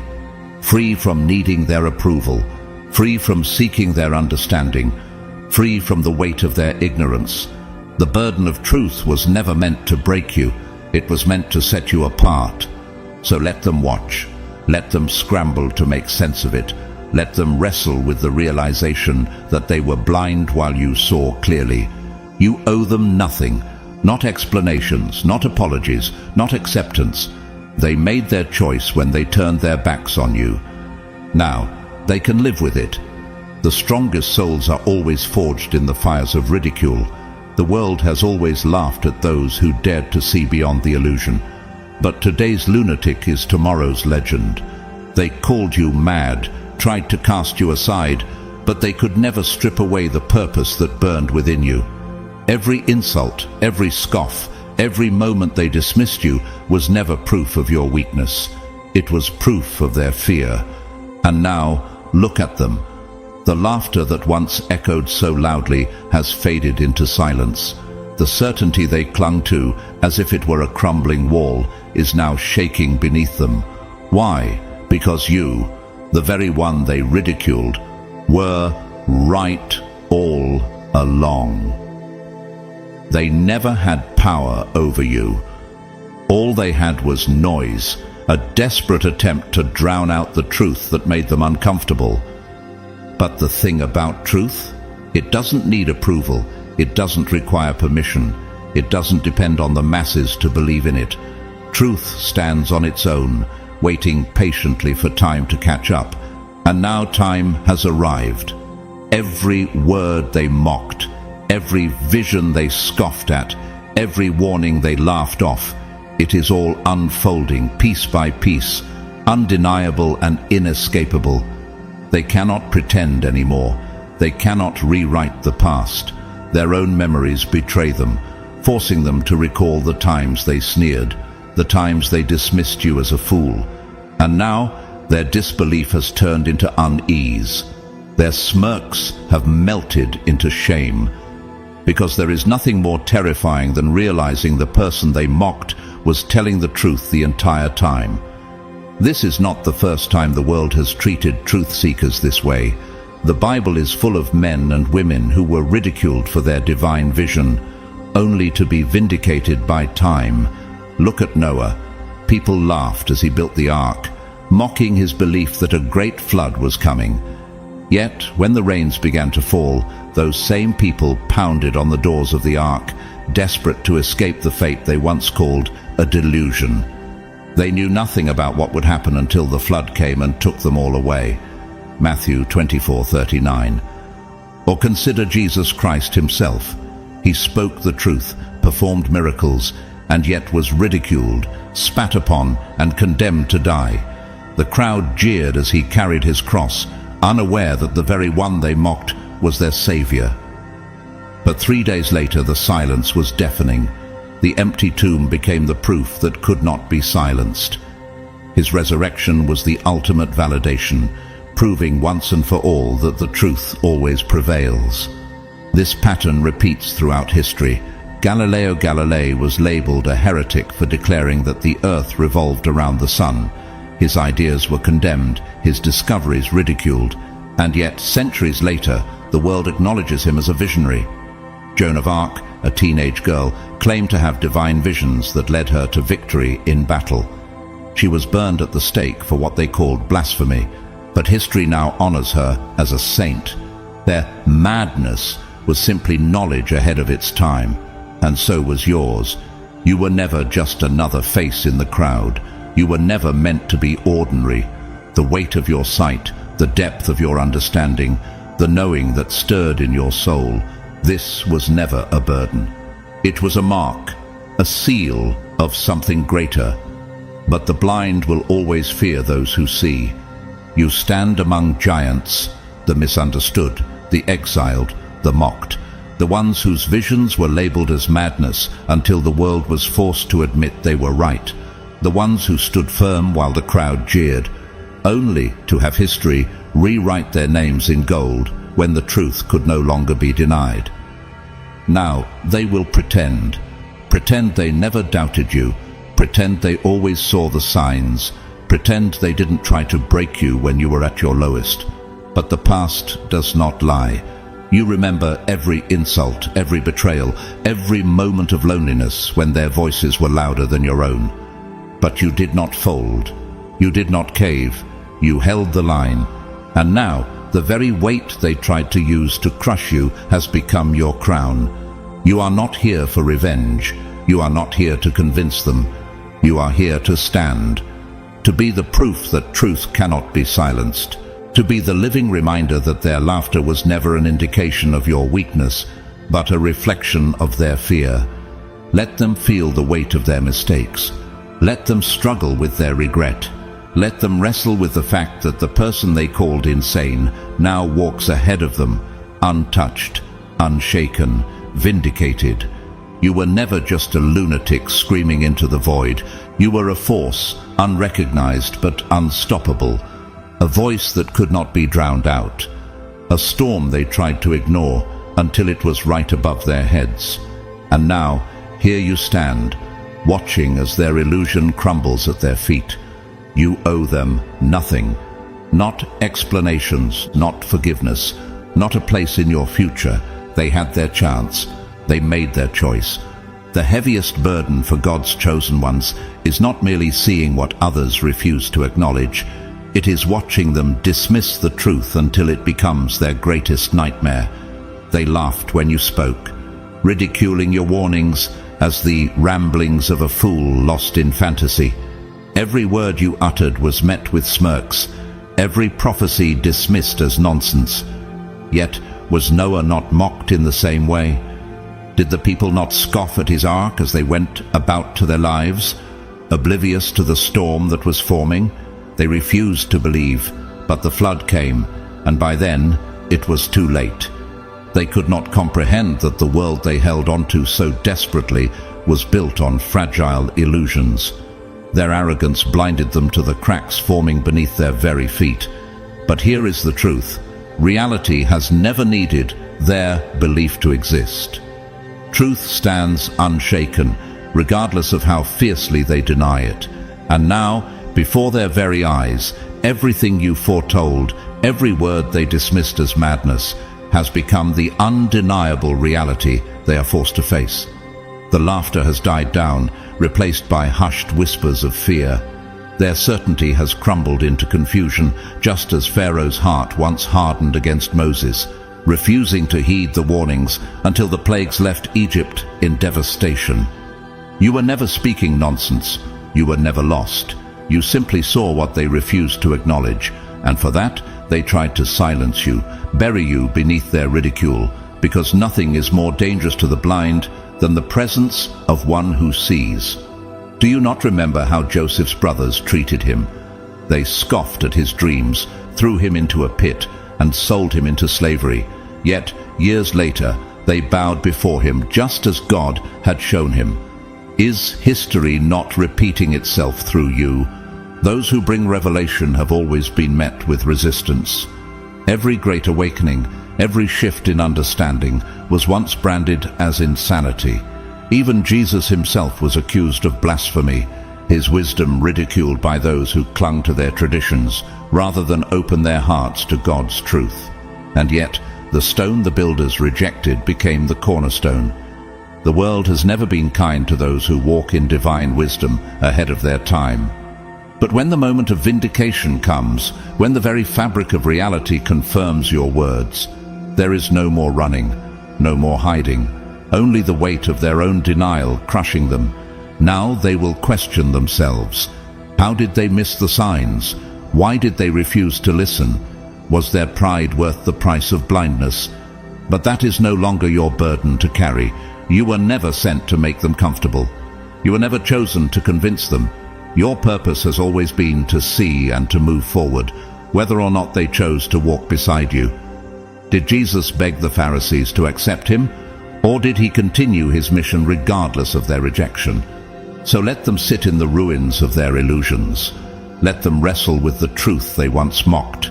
You owe them nothing, no explanations, no apologies, not even a backward glance. The silence of your doubters is now louder than their laughter ever was. Their fear is tangible, for they now realize that the one they ridiculed was the only one who truly understood. You were never a lunatic. You were never misguided. You were always chosen, and now the world knows it too. To the blind, divine messages are nothing more than coincidences. To the ordinary, they are fleeting moments, quickly forgotten. But to you, one of God's chosen ones, they are unmistakable signs, whispers from the heavens, guiding you toward a destiny greater than you could have ever imagined. Long before others could begin to understand, you saw the patterns, the sacred echoes woven into the fabric of your days, like an invisible thread, pulling you towards something beyond this world. While they stumbled through life unaware, you felt every shift, every unspoken message, every divine nudge steering you in the right direction. Think of Joseph, the dreamer whom God chose to reveal the future. His visions were not random, they were blueprints, divine roadmaps leading him from the depths of a prison to the throne of Egypt. Yet his own brothers scoffed at him, dismissing his dreams as arrogance rather than revelation. Does this not mirror your own experience? The symbols, the synchronicities, the moments of déjà vu that others cast aside as mere chance. You know better. How many times have you seen events unfold exactly as you foresaw? How often have you recognized a place you have never been, or a face you have never met, yet knew with certainty? And when doubt tried to creep in, When you began to question whether you were imagining things, the signs appeared again, so precise, so undeniable, that even the most skeptical mind would struggle to dismiss them. But skepticism is a powerful shield for those too afraid to accept the truth. Look at the Pharisees who witnessed Jesus perform miracles before their very eyes, yet refused to believe. How many people around you have done the same? They call it coincidence. They tell you it's just a dream, just your imagination, just luck, just. Empty words to shield themselves from a reality they are not prepared to face. But deep down, they feel it too. They sense it in your presence, in your words, even in your silence.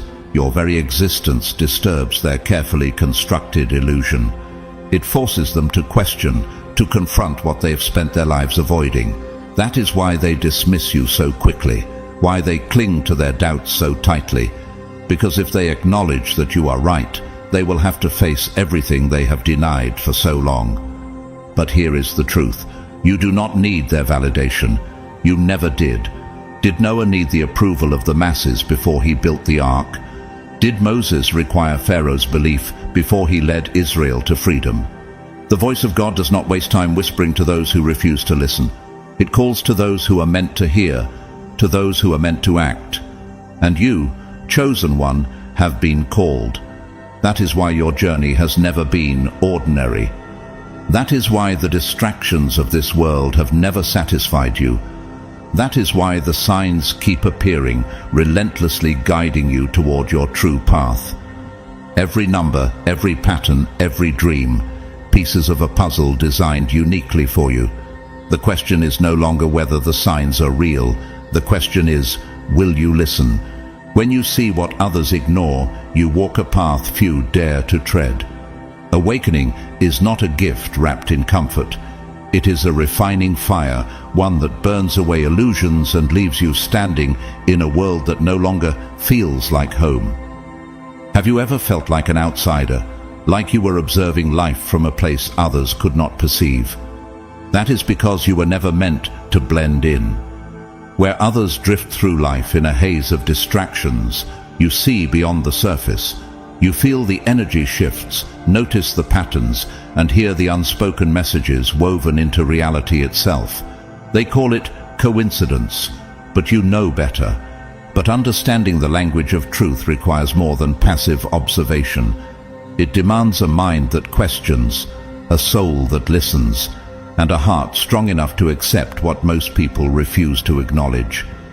Every whisper of intuition, every unexplainable moment of déjà vu, every perfectly aligned sign, they were never random. They were messages placed before you like divine breadcrumbs leading you toward your purpose. And while others brushed them off as meaningless, you paid attention. You were never lost, you were led. Think of Daniel, a man gifted with divine visions yet misunderstood by those around him. God gave him the ability to interpret dreams and foresee empires rising and falling. But how many listened? Even the great King Belshazzar ignored the writing on the wall until it was too late. Do you see the parallels? The world is full of messages, some hidden in plain sight, others buried deep within your soul. But most people will never see them. They're too consumed by distractions, too fearful of what true awareness demands. But you were built for this. To see the future before it unfolds is both a blessing and a burden. You have felt the weight of knowing, of carrying truths too heavy for those around you. You have glimpsed events yet to come, sensed the shifting tides of reality, and stood at the edge of time itself. And for this, they called you delusional. They dismissed your warnings, ignored your insights, and tried to make you question whether your gift was a curse. But tell me, who was really blind? The one who saw or the ones who refused to open their eyes? Consider the story of Joan of Arc, a young peasant girl who received divine visions leading her to victory in battle. She saw what others could not, heard God's voice when no one else believed. Yet she was ridiculed, imprisoned, and ultimately condemned. But history remembers her as a warrior of faith, not as the lunatic her accusers claimed her to be. Does that not echo your own journey? This path is not for the weak. It demands restraint, wisdom, and an unshakable spirit. You cannot force people to see what they are not ready for. You cannot make them understand what they are too afraid to accept. And so you walk alone. But solitude is not emptiness. It is refinement. It is the fire that forges the unbreakable. You were never placed here to be understood. You were placed here to understand. Let them call you whatever they wish. Let them question. Let them doubt. It changes nothing. The truth has already made its mark on you, and no amount of disbelief can erase it. Knowledge is a heavy burden when fools rule the world. The blind do not despise those who see because they doubt the truth. They despise them because they fear it is real. The weight of awareness is not just in knowing, but in deciding. When do you speak? When do you remain silent? When do you let them march into destruction, knowing they swore it would never come? You have learned that truth is not just unwelcome, it is hated. The world does not celebrate those who see beyond illusions. It crucifies them. Did the people not do the same to Jesus? He spoke wisdom, performed miracles, and revealed truths that could set them free, yet they turned against him. They mocked, ridiculed, and sought to silence him, not because he was wrong, but because they could not bear to admit that he was right. And so, like Christ before the Sanhedrin, you have stood before those who refused to listen, offering them the truth, only to have it turned into a joke. You saw the storm forming long before the first raindrop fell. You spoke up, thinking they would listen. You laid it all out, hoping they would wake up. But they didn't. They laughed. They sneered. They convinced themselves that your warnings were foolishness, because accepting them would mean admitting they were blind all along, and weak people would rather drown in their delusions than confront the truth. So, you stayed silent. You watched time unravel, and as the very things they mocked you for became undeniable reality, what did they do? Did they apologize? Did they acknowledge your wisdom? Instead, they panicked. They scrambled. They pretended they had always seen it coming, as if history itself did not bear witness to their mockery. Now their arrogance has decayed into fear, because the one thing they believed they could ignore has become the one thing they cannot escape. And that is the heaviest part of the burden, not just knowing the truth, but watching them destroy themselves with their ignorance, watching their laughter turn to silence, watching them choke on their own disbelief as reality slaps them in the face, watching them realize too late that you were never the fool they were. Consider Noah. He built an ark under clear skies, warning of the flood to come. The people laughed at him, called him mad, dismissed his warnings. But when the rain came and the waters rose, their laughter turned into desperate cries. And Noah. He did not need their approval. He did not need their apologies. He was never building for them. He was building because God had chosen him to see what others could not. Make no mistake, their rejection of you was never about logic. It was never about evidence. It was about control. If they admitted you were right, they would have to listen. They would have to change. And weak minds fear change more than they fear destruction. That is why they fought you so hard. That is why they hurled stones of ridicule, why they tried to break you down, not because they believed you were wrong, but because they wanted to keep you silent. They wanted you to doubt yourself, to question your own mind, to shrink, to fall in line. But you didn't. You endured. You carried the weight of their ignorance on your back and walked through the fire anyway. And now, look at them, lost, terrified, silent, because when the truth finally arrives, it does not ask for permission. It does not knock. It breaks down the door. And now you stand on the other side, vindicated, unshaken, unchained. You do not need their approval. You do not need their apologies. You never did. Their laughter was loud, but your victory is louder. Mockery has always been the weapon of the weak, while silence is the armor of the strong. And when truth rises, the only sound left will be their regret. They laughed at you, dismissed your words, and twisted your truth, desperately trying to make you doubt yourself. Why? Because they needed you to be wrong. If you were right, then everything they built their lives upon was a lie, and that was too terrifying for their fragile minds to handle. So they laughed, they mocked, they pointed fingers, smug in their ignorance, secure in their illusion. But truth does not bend to laughter. It does not shrink under the weight of mockery. Truth simply exists, independent, unshaken, unstoppable. And now, as time unfolds exactly as you knew it would, their laughter is dying. Look at them. The same voices that once ridiculed you now sit in uneasy silence. The certainty they once wielded so confidently has cracked. Their arrogance has faded. They don't laugh anymore because they can't. The world around them is shifting, aligning with the very things they once dismissed as foolishness. And you, the one they scorned, now stand tall, untouched, unshaken. You never needed their validation. You never needed their belief. While they wasted their breath trying to tear you down, you stood firm in silence. Because real power does not argue. It waits. It watches. It allows time to do the talking. And now, time has spoken. Think of Noah. How long did he endure their laughter as he built the ark under clear skies? They called him a fool, mocked his warnings, and carried on as if the flood would never come. But when the first raindrops fell, their laughter turned to desperation. They pounded on the doors of the ark, but it was too late. Are you not seeing the same story unfold? Let them wrestle with the realization that they were wrong.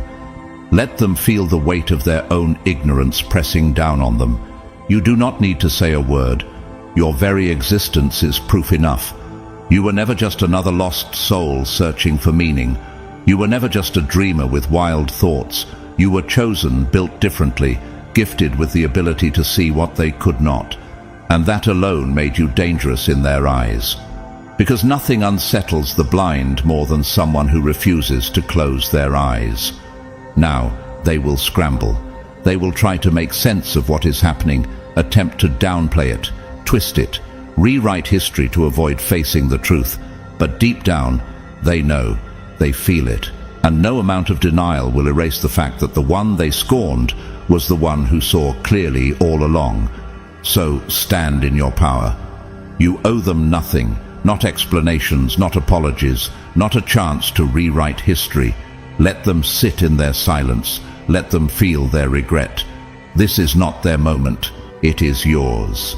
At first they laughed, not because they understood, but because they didn't. Now they have fallen silent, not because they still doubt, but because they finally see. In the beginning, they brushed off the signs. The warnings were too subtle, too easy to ignore. They waved away the patterns, ridiculed the very idea that something beyond their comprehension could be real. But you saw it long before they even sensed a shift. It was never just a hunch. It was a knowing, a certainty so deeply embedded in your spirit that no amount of their mockery could shake it. Yet, they called you paranoid, delusional, a dreamer chasing shadows. But here's the thing. Reality does not wait for belief. Truth does not require permission to exist. And now it has arrived. The very things they swore would never happen are standing right in front of them, casting long, heavy shadows over the illusions they clung to so desperately. Look at them now, their stiff posture, their uneasy glances, the silence that lingers too long. The arrogance they once carried like a shield has crumbled, replaced with something far more fragile: doubt. And that doubt, it is eating them alive. because doubt is a seed that grows into fear, the same weapon they once used against you. The same disbelief they hurled at you with smug certainty has now turned inward, gnawing at their minds. They replay your words, your warnings, your so-called crazy ideas. And the more they think, the more they realize you were never crazy. You were right. This is the shift, the moment when the tables turn, not with loud confessions, not with desperate apologies, but with silence. A silence that screams louder than any mockery ever could. Because now they don't know what to say. They don't know how to face you.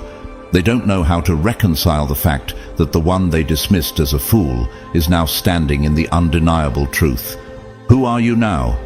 Not just an outcast, not just a dreamer. You are something they cannot define, cannot ignore, cannot dismiss. You are living proof that their reality was built on denial, and nothing terrifies them more than that. Didn't the same thing happen in Scripture? Look at Jesus standing before those who once mocked him. When the stone was rolled away from his tomb, where were his accusers? Where were the Pharisees who scoffed at the idea of his resurrection? Their laughter had turned to silence. The reality of what they denied was now standing before them, undeniable and unshaken. Just as they could not erase his truth, neither can those around you erase yours. Now they will pretend they never doubted you. They will act as if they always saw it coming. They will twist their own memories to save face, but deep down they know the truth. And so do you. You never needed their belief. You never needed their validation. The truth was always yours to carry, and now, as it unfolds before them, the only thing left for them to do is watch. When truth rises, deception collapses under its weight. They once believed that their laughter was louder than your conviction, that their mockery could drown out what you knew to be real. But now, their silence is proof that you have already won. And yet, here you stand, unshaken, unbothered, unbreakable. You never needed their approval. You never sought their validation. But now, as they stare in stunned disbelief, scrambling for excuses, you see the quiet confession in their eyes, their unspoken admission of defeat. They spent so much time mocking you, ridiculing your words, dismissing you as lost in fantasy. They convinced themselves that if they denied the truth long enough, it would simply disappear. But truth is not a whisper, it is a force. It does not waver under pressure. It does not retreat when faced with opposition. And when it rises, nothing can stop it. Their denial, their ignorance, their desperate need to dismiss you, it all crumbles the moment reality aligns with the very words they swore were nonsense. This was never about proving them wrong. It was about standing firm in what you knew to be real. You carried this truth through fire, through isolation, through the storms of disbelief. And now, on the other side of their mockery, you stand, not because they finally see, but because you never let go. Think of the prophet Jeremiah, scorned for speaking the truth. He was ridiculed, beaten, and even thrown into a cistern. Yet he remained steadfast because he knew the words God placed in his heart were not for the approval of men. The truth was his burden to bear, just as it has been yours. And now, as those who doubted you struggle to process what stands before them, they are left with nothing but silence. But their silence is not your victory. Your victory is the unwavering conviction that has carried you this far, the strength that held you upright when the world tried to break you. Because in the end, it was never about them. It was always about you, about trusting yourself when no one else did, about holding your ground when the entire world tried to push you off it. And this was the moment they feared, the moment when their illusions would collapse, when the truth they mocked would stand undeniable before them. Now that moment is here. The same mouths that once spoke against you now have nothing to say, because reality does not ask for their opinion. It simply is. You owe them nothing, not explanations, not forgiveness, not a place in your journey. They had their chance to listen. They chose to laugh instead, and now that laughter has died in their throats, replaced with something they never expected: regret. But regret does not rewrite the past. It does not erase the way they doubted, dismissed and degraded you. It does not change the fact that you walked this road alone, carrying a truth they tried to crush. And yet, despite it all, you never wavered. This is your power, the strength to see beyond the illusions of this world, the courage to stand firm in a landscape built on falsehoods, the resilience to keep moving forward even when no one walks beside you. And that is something they will never understand. So let them sit in their silence. Let them wrestle with the weight of their own disbelief. You have already won. They once called you a fool, mocked you, dismissed you, ridiculed you. Now they cannot even meet your eyes. The ones who laughed the loudest now whisper the quietest. That is the unmistakable sound of regret. The same people who branded you delusional, who treated your words as foolishness, now shrink in silence. Their unease is palpable. They fidget, they hesitate, they glance away when you walk by, hoping you won't see the shame written all over their faces. Once they thought they had you figured out, just another misguided dreamer, another voice to be ignored. But reality does not cater to their ignorance. The truth you carried, the truth they rejected, now stands before them, undeniable and unshakable. Look at them now. They don't want to admit it, but you can feel it. The weight of realization pressing down on them, the bitter taste of knowing they were wrong. But this moment is not about rubbing it in. You don't need to say, "I told you so." The truth has already done that for you. You were never seeking validation. You never needed their approval. What you saw, what you felt, what you knew, it was never for them. It was always for you. And now the doubt that once weighed on your shoulders has lifted. You were not mistaken. You were not imagining things. You were never lost. You were simply ahead of them. Isn't that what happened to Joseph? His own brothers mocked him, sold him into slavery, and cast him aside. But years later, when famine struck, they unknowingly stood before the very man they had once discarded, the one God had positioned to save them. And what did they do? They bowed in need, realizing too late that they had mocked the very person who had been chosen to lead. Do you see the same pattern in your own life? Some of them will now come to you, cautiously, hesitantly, seeking answers. The same mouths that once called you crazy will now ask for guidance. Some will try to rewrite history, pretending they never doubted you, hoping you don't remember the way they laughed. Others will remain silent, clinging to their pride, unwilling to admit they were ever wrong. Let them. Their denial is no longer your concern. Their regret is not your burden to carry. You do not need them to recognize your power.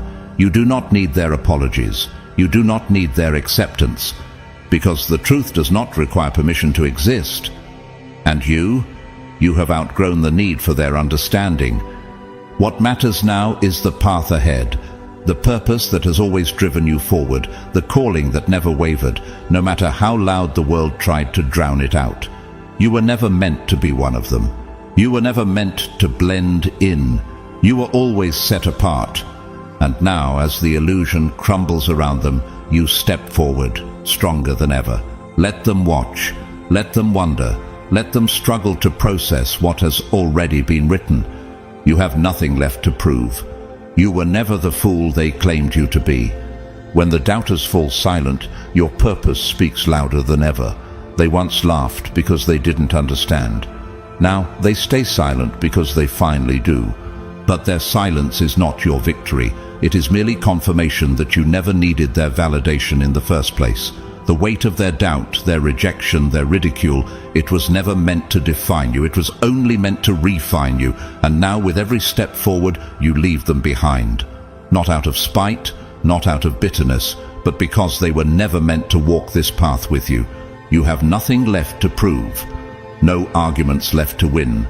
No need to justify yourself to those who never had the depth to understand you. Their disbelief was never your burden to carry. Their ignorance was never your responsibility to correct. You were never speaking for them. You were speaking for yourself. And now, as reality bends to meet your words, as truth unfolds in ways they can no longer deny, you do not turn back to say, "I told you so." You simply keep moving forward, because this was never about them. It was always about you. Inside you beats the heart of a warrior, one unshaken by ridicule, untouched by doubt. While they clung to illusions, you held on to something greater, something beyond logic, beyond reason, beyond the shallow understanding of those who never dared to look deeper. This unbreakable connection to something vast and infinite has carried you through the darkest nights, through the loneliest battles. And when their voices tried to drown you out, that same force whispered back, "Keep going, keep believing, keep standing." They never understood what fueled you. They thought it was stubbornness, arrogance, delusion, but it was never any of those things. It was knowing, a knowing so deep, so absolute, that no amount of laughter or rejection could shake it. And that knowing is what makes you unstoppable. Think of Moses standing before Pharaoh. The ruler of Egypt mocked him, dismissed him, hardened his heart against the truth. But did Moses falter? Did he beg for Pharaoh's belief? No. He stood firm, trusting the voice that called him. And when the plagues fell, when the sea parted, and when Israel walked into freedom, Pharaoh's disbelief did not matter, because truth does not need permission to exist, and neither do you. Strength is not the absence of fear. It is not about never doubting, never struggling, never questioning. True strength is standing firm despite all of it. True strength is pressing forward when every force in the world tells you to stop. And you, chosen one, you have done that again and again. You have endured the weight of isolation, the sting of mockery, the exhaustion of walking alone. And yet here you are, still standing, still rising, still walking a path they never had the courage to take. There is a presence in you now, something undeniable, something they can feel but cannot explain. It's in the way you speak, the way you carry yourself, the way your very existence commands attention. They don't know why, but they can't ignore it. They don't understand it, but they can't deny it. You were never meant to fit in. You were meant to lead. So let them stay silent. Let them sit with their regret. Let them wrestle with the reality that the one they mocked has become the one they now watch in awe. Their journey is not your concern. Their opinions are no longer relevant. Your only task now, keep moving forward. They tried to break you, but all they did was sharpen your edge. Gold is not afraid of fire. A diamond does not fear pressure. And the chosen do not crumble under the weight of doubt. They thought their words would shatter you, that their laughter, their whispers, their rejection would weaken your resolve. They believed that if they mocked you enough, pushed you hard enough, ignored you long enough, you would fold. They wanted you to question yourself, to silence yourself, to erase the very thing that made you different. But what they didn't realize is that pressure does not destroy the strong, it refines them. You were never chosen for approval. You were never meant for easy acceptance. Those who are truly set apart walk a road carved from solitude, resistance, and fire. Look at Joseph, betrayed by his brothers, cast into a pit, sold into slavery. They tried to strip him of his dream, thinking they could bury what God had placed inside him. But every hardship only sharpened his purpose until the very ones who scorned him were forced to stand before him in awe. Do you see the pattern? You weren't just given a gift, you became it. Every insult was a chisel, every doubt was a hammer, and with every strike they did not destroy you, they revealed you. The illusion of needing their validation is gone.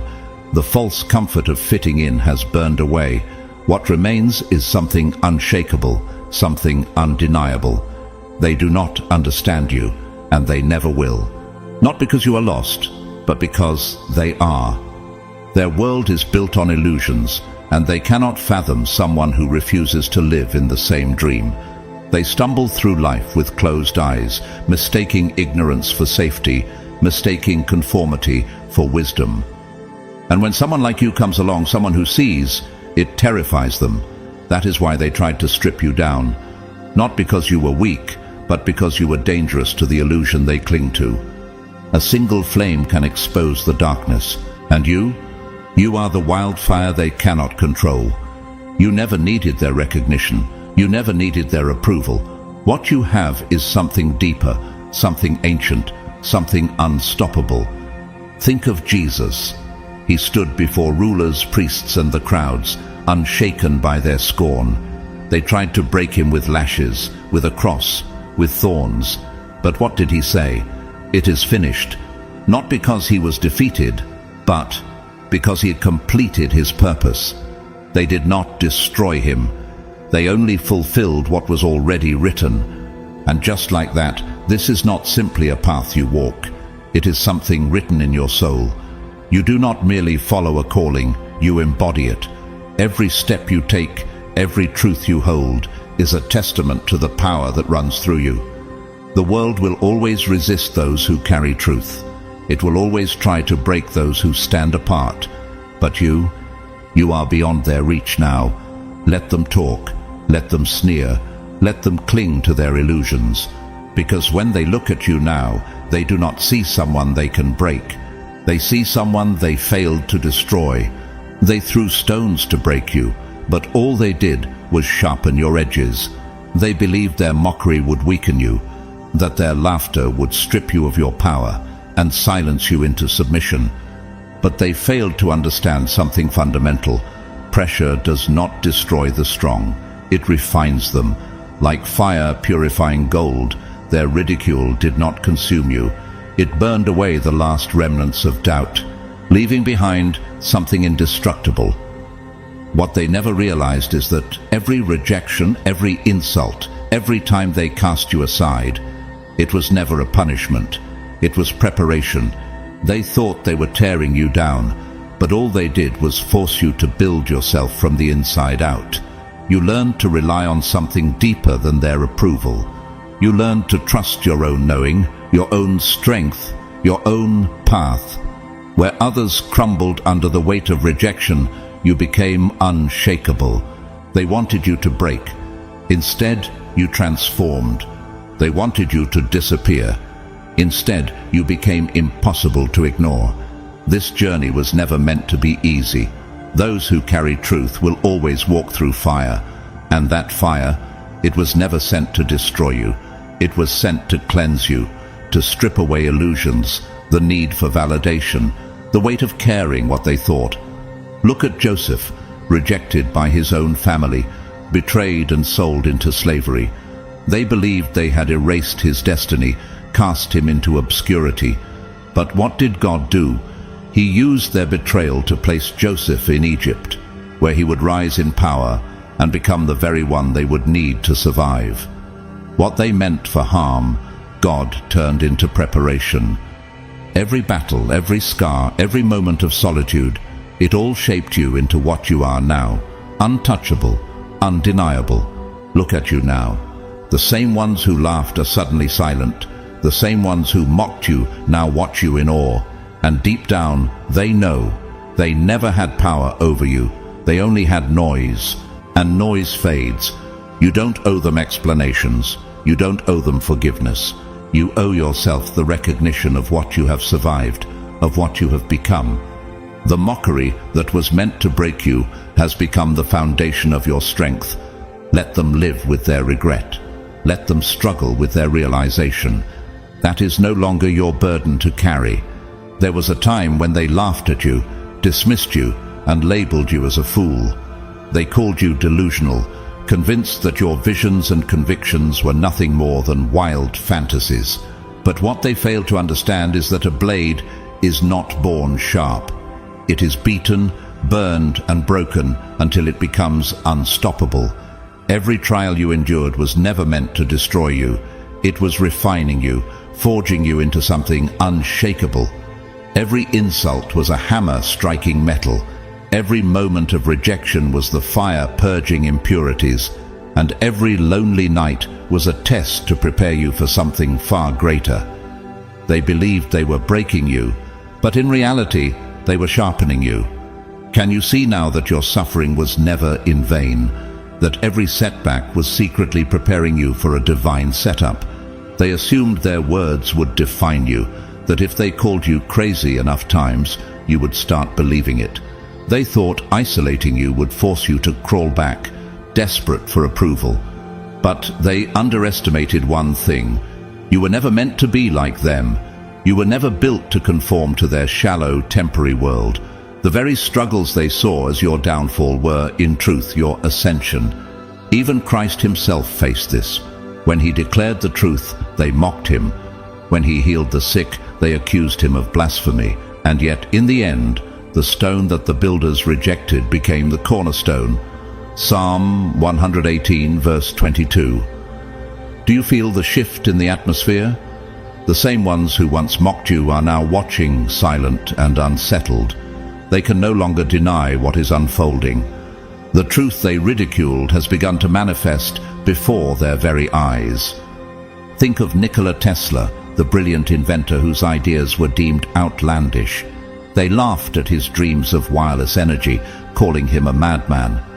But today, his once ridiculed visions shape modern technology. Or consider Oprah Winfrey, who was fired early in her career and told she wasn't fit for television, only to become one of the most influential media moguls in history. What if they had given up when the world doubted them? What if they'd accepted the labels others placed upon them? Wouldn't their greatness have been stolen? And now, look at you. The energy has shifted. You no longer need their validation, and you never did. The fire that was meant to destroy you only purified you. The pressure that was supposed to break you only strengthened you. The truth you carried, the very truth they ridiculed, has now become undeniable. The laughter has faded into silence. Their doubt has turned to unease. And you? You are no longer rising. You have risen. This moment is not about them. It is about you stepping fully into who you were always meant to be. It is about standing firm, unshaken, as the beacon of light you were destined to become. When one light shines, it ignites the fire in others. That is what is happening now. Your journey, once dismissed, is now a force that cannot be ignored. It stirs those who once mocked you. It awakens those who were once asleep. The ripple effect spreads, and the impact grows. Do you see it? Those who once doubted you are now trying to align themselves with you, pretending they always believed. But you remember who you were when no one stood beside you. That version of you, the one who endured in silence, who fought through the darkest nights, who refused to break, that is the reason you are standing here today. This is your time. Your power is no longer hidden beneath doubt and pain. It is here, undeniable, unstoppable. The truth has finally revealed itself. You were never lost, never broken, never deluded. You were always rising, always transforming, always becoming. And now their laughter has turned to silence, their doubts to fear. But the difference is, you no longer need their recognition. You never did. As we close today's reflection on how God's chosen ones are often misunderstood and ridiculed, let's remember that what the world may call crazy talk is often the very manifestation of God's will. You may have been called a lunatic, but look at what is unfolding in your life now. The manifestation of God's promises, His faithfulness to you, and the miracles happening right before your eyes prove that His ways are higher than our ways. Your faith has made you unstoppable. Let this message be a reminder to hold steadfast to your faith, for God's timing and purpose are always perfect. Continue to walk boldly, even when others don't understand. God's chosen ones are destined for greatness, and His hand is guiding you every step of the way. If you've been blessed by this message and feel moved to support this ministry, we invite you to donate through the Super Thanks button. Whether or not you decide to contribute, we are grateful for your support, your engagement, and your presence here. Please don't forget to like, comment, and share this video with others who need this encouragement. And of course, remember to subscribe and turn on the notification bell so you don't miss out on any upcoming videos. May God continue to bless you abundantly, and remember, no matter what others say, you are exactly who God has called you to be. Stay faithful, stay strong, and watch as your crazy talk becomes a living testimony of His goodness. God bless you.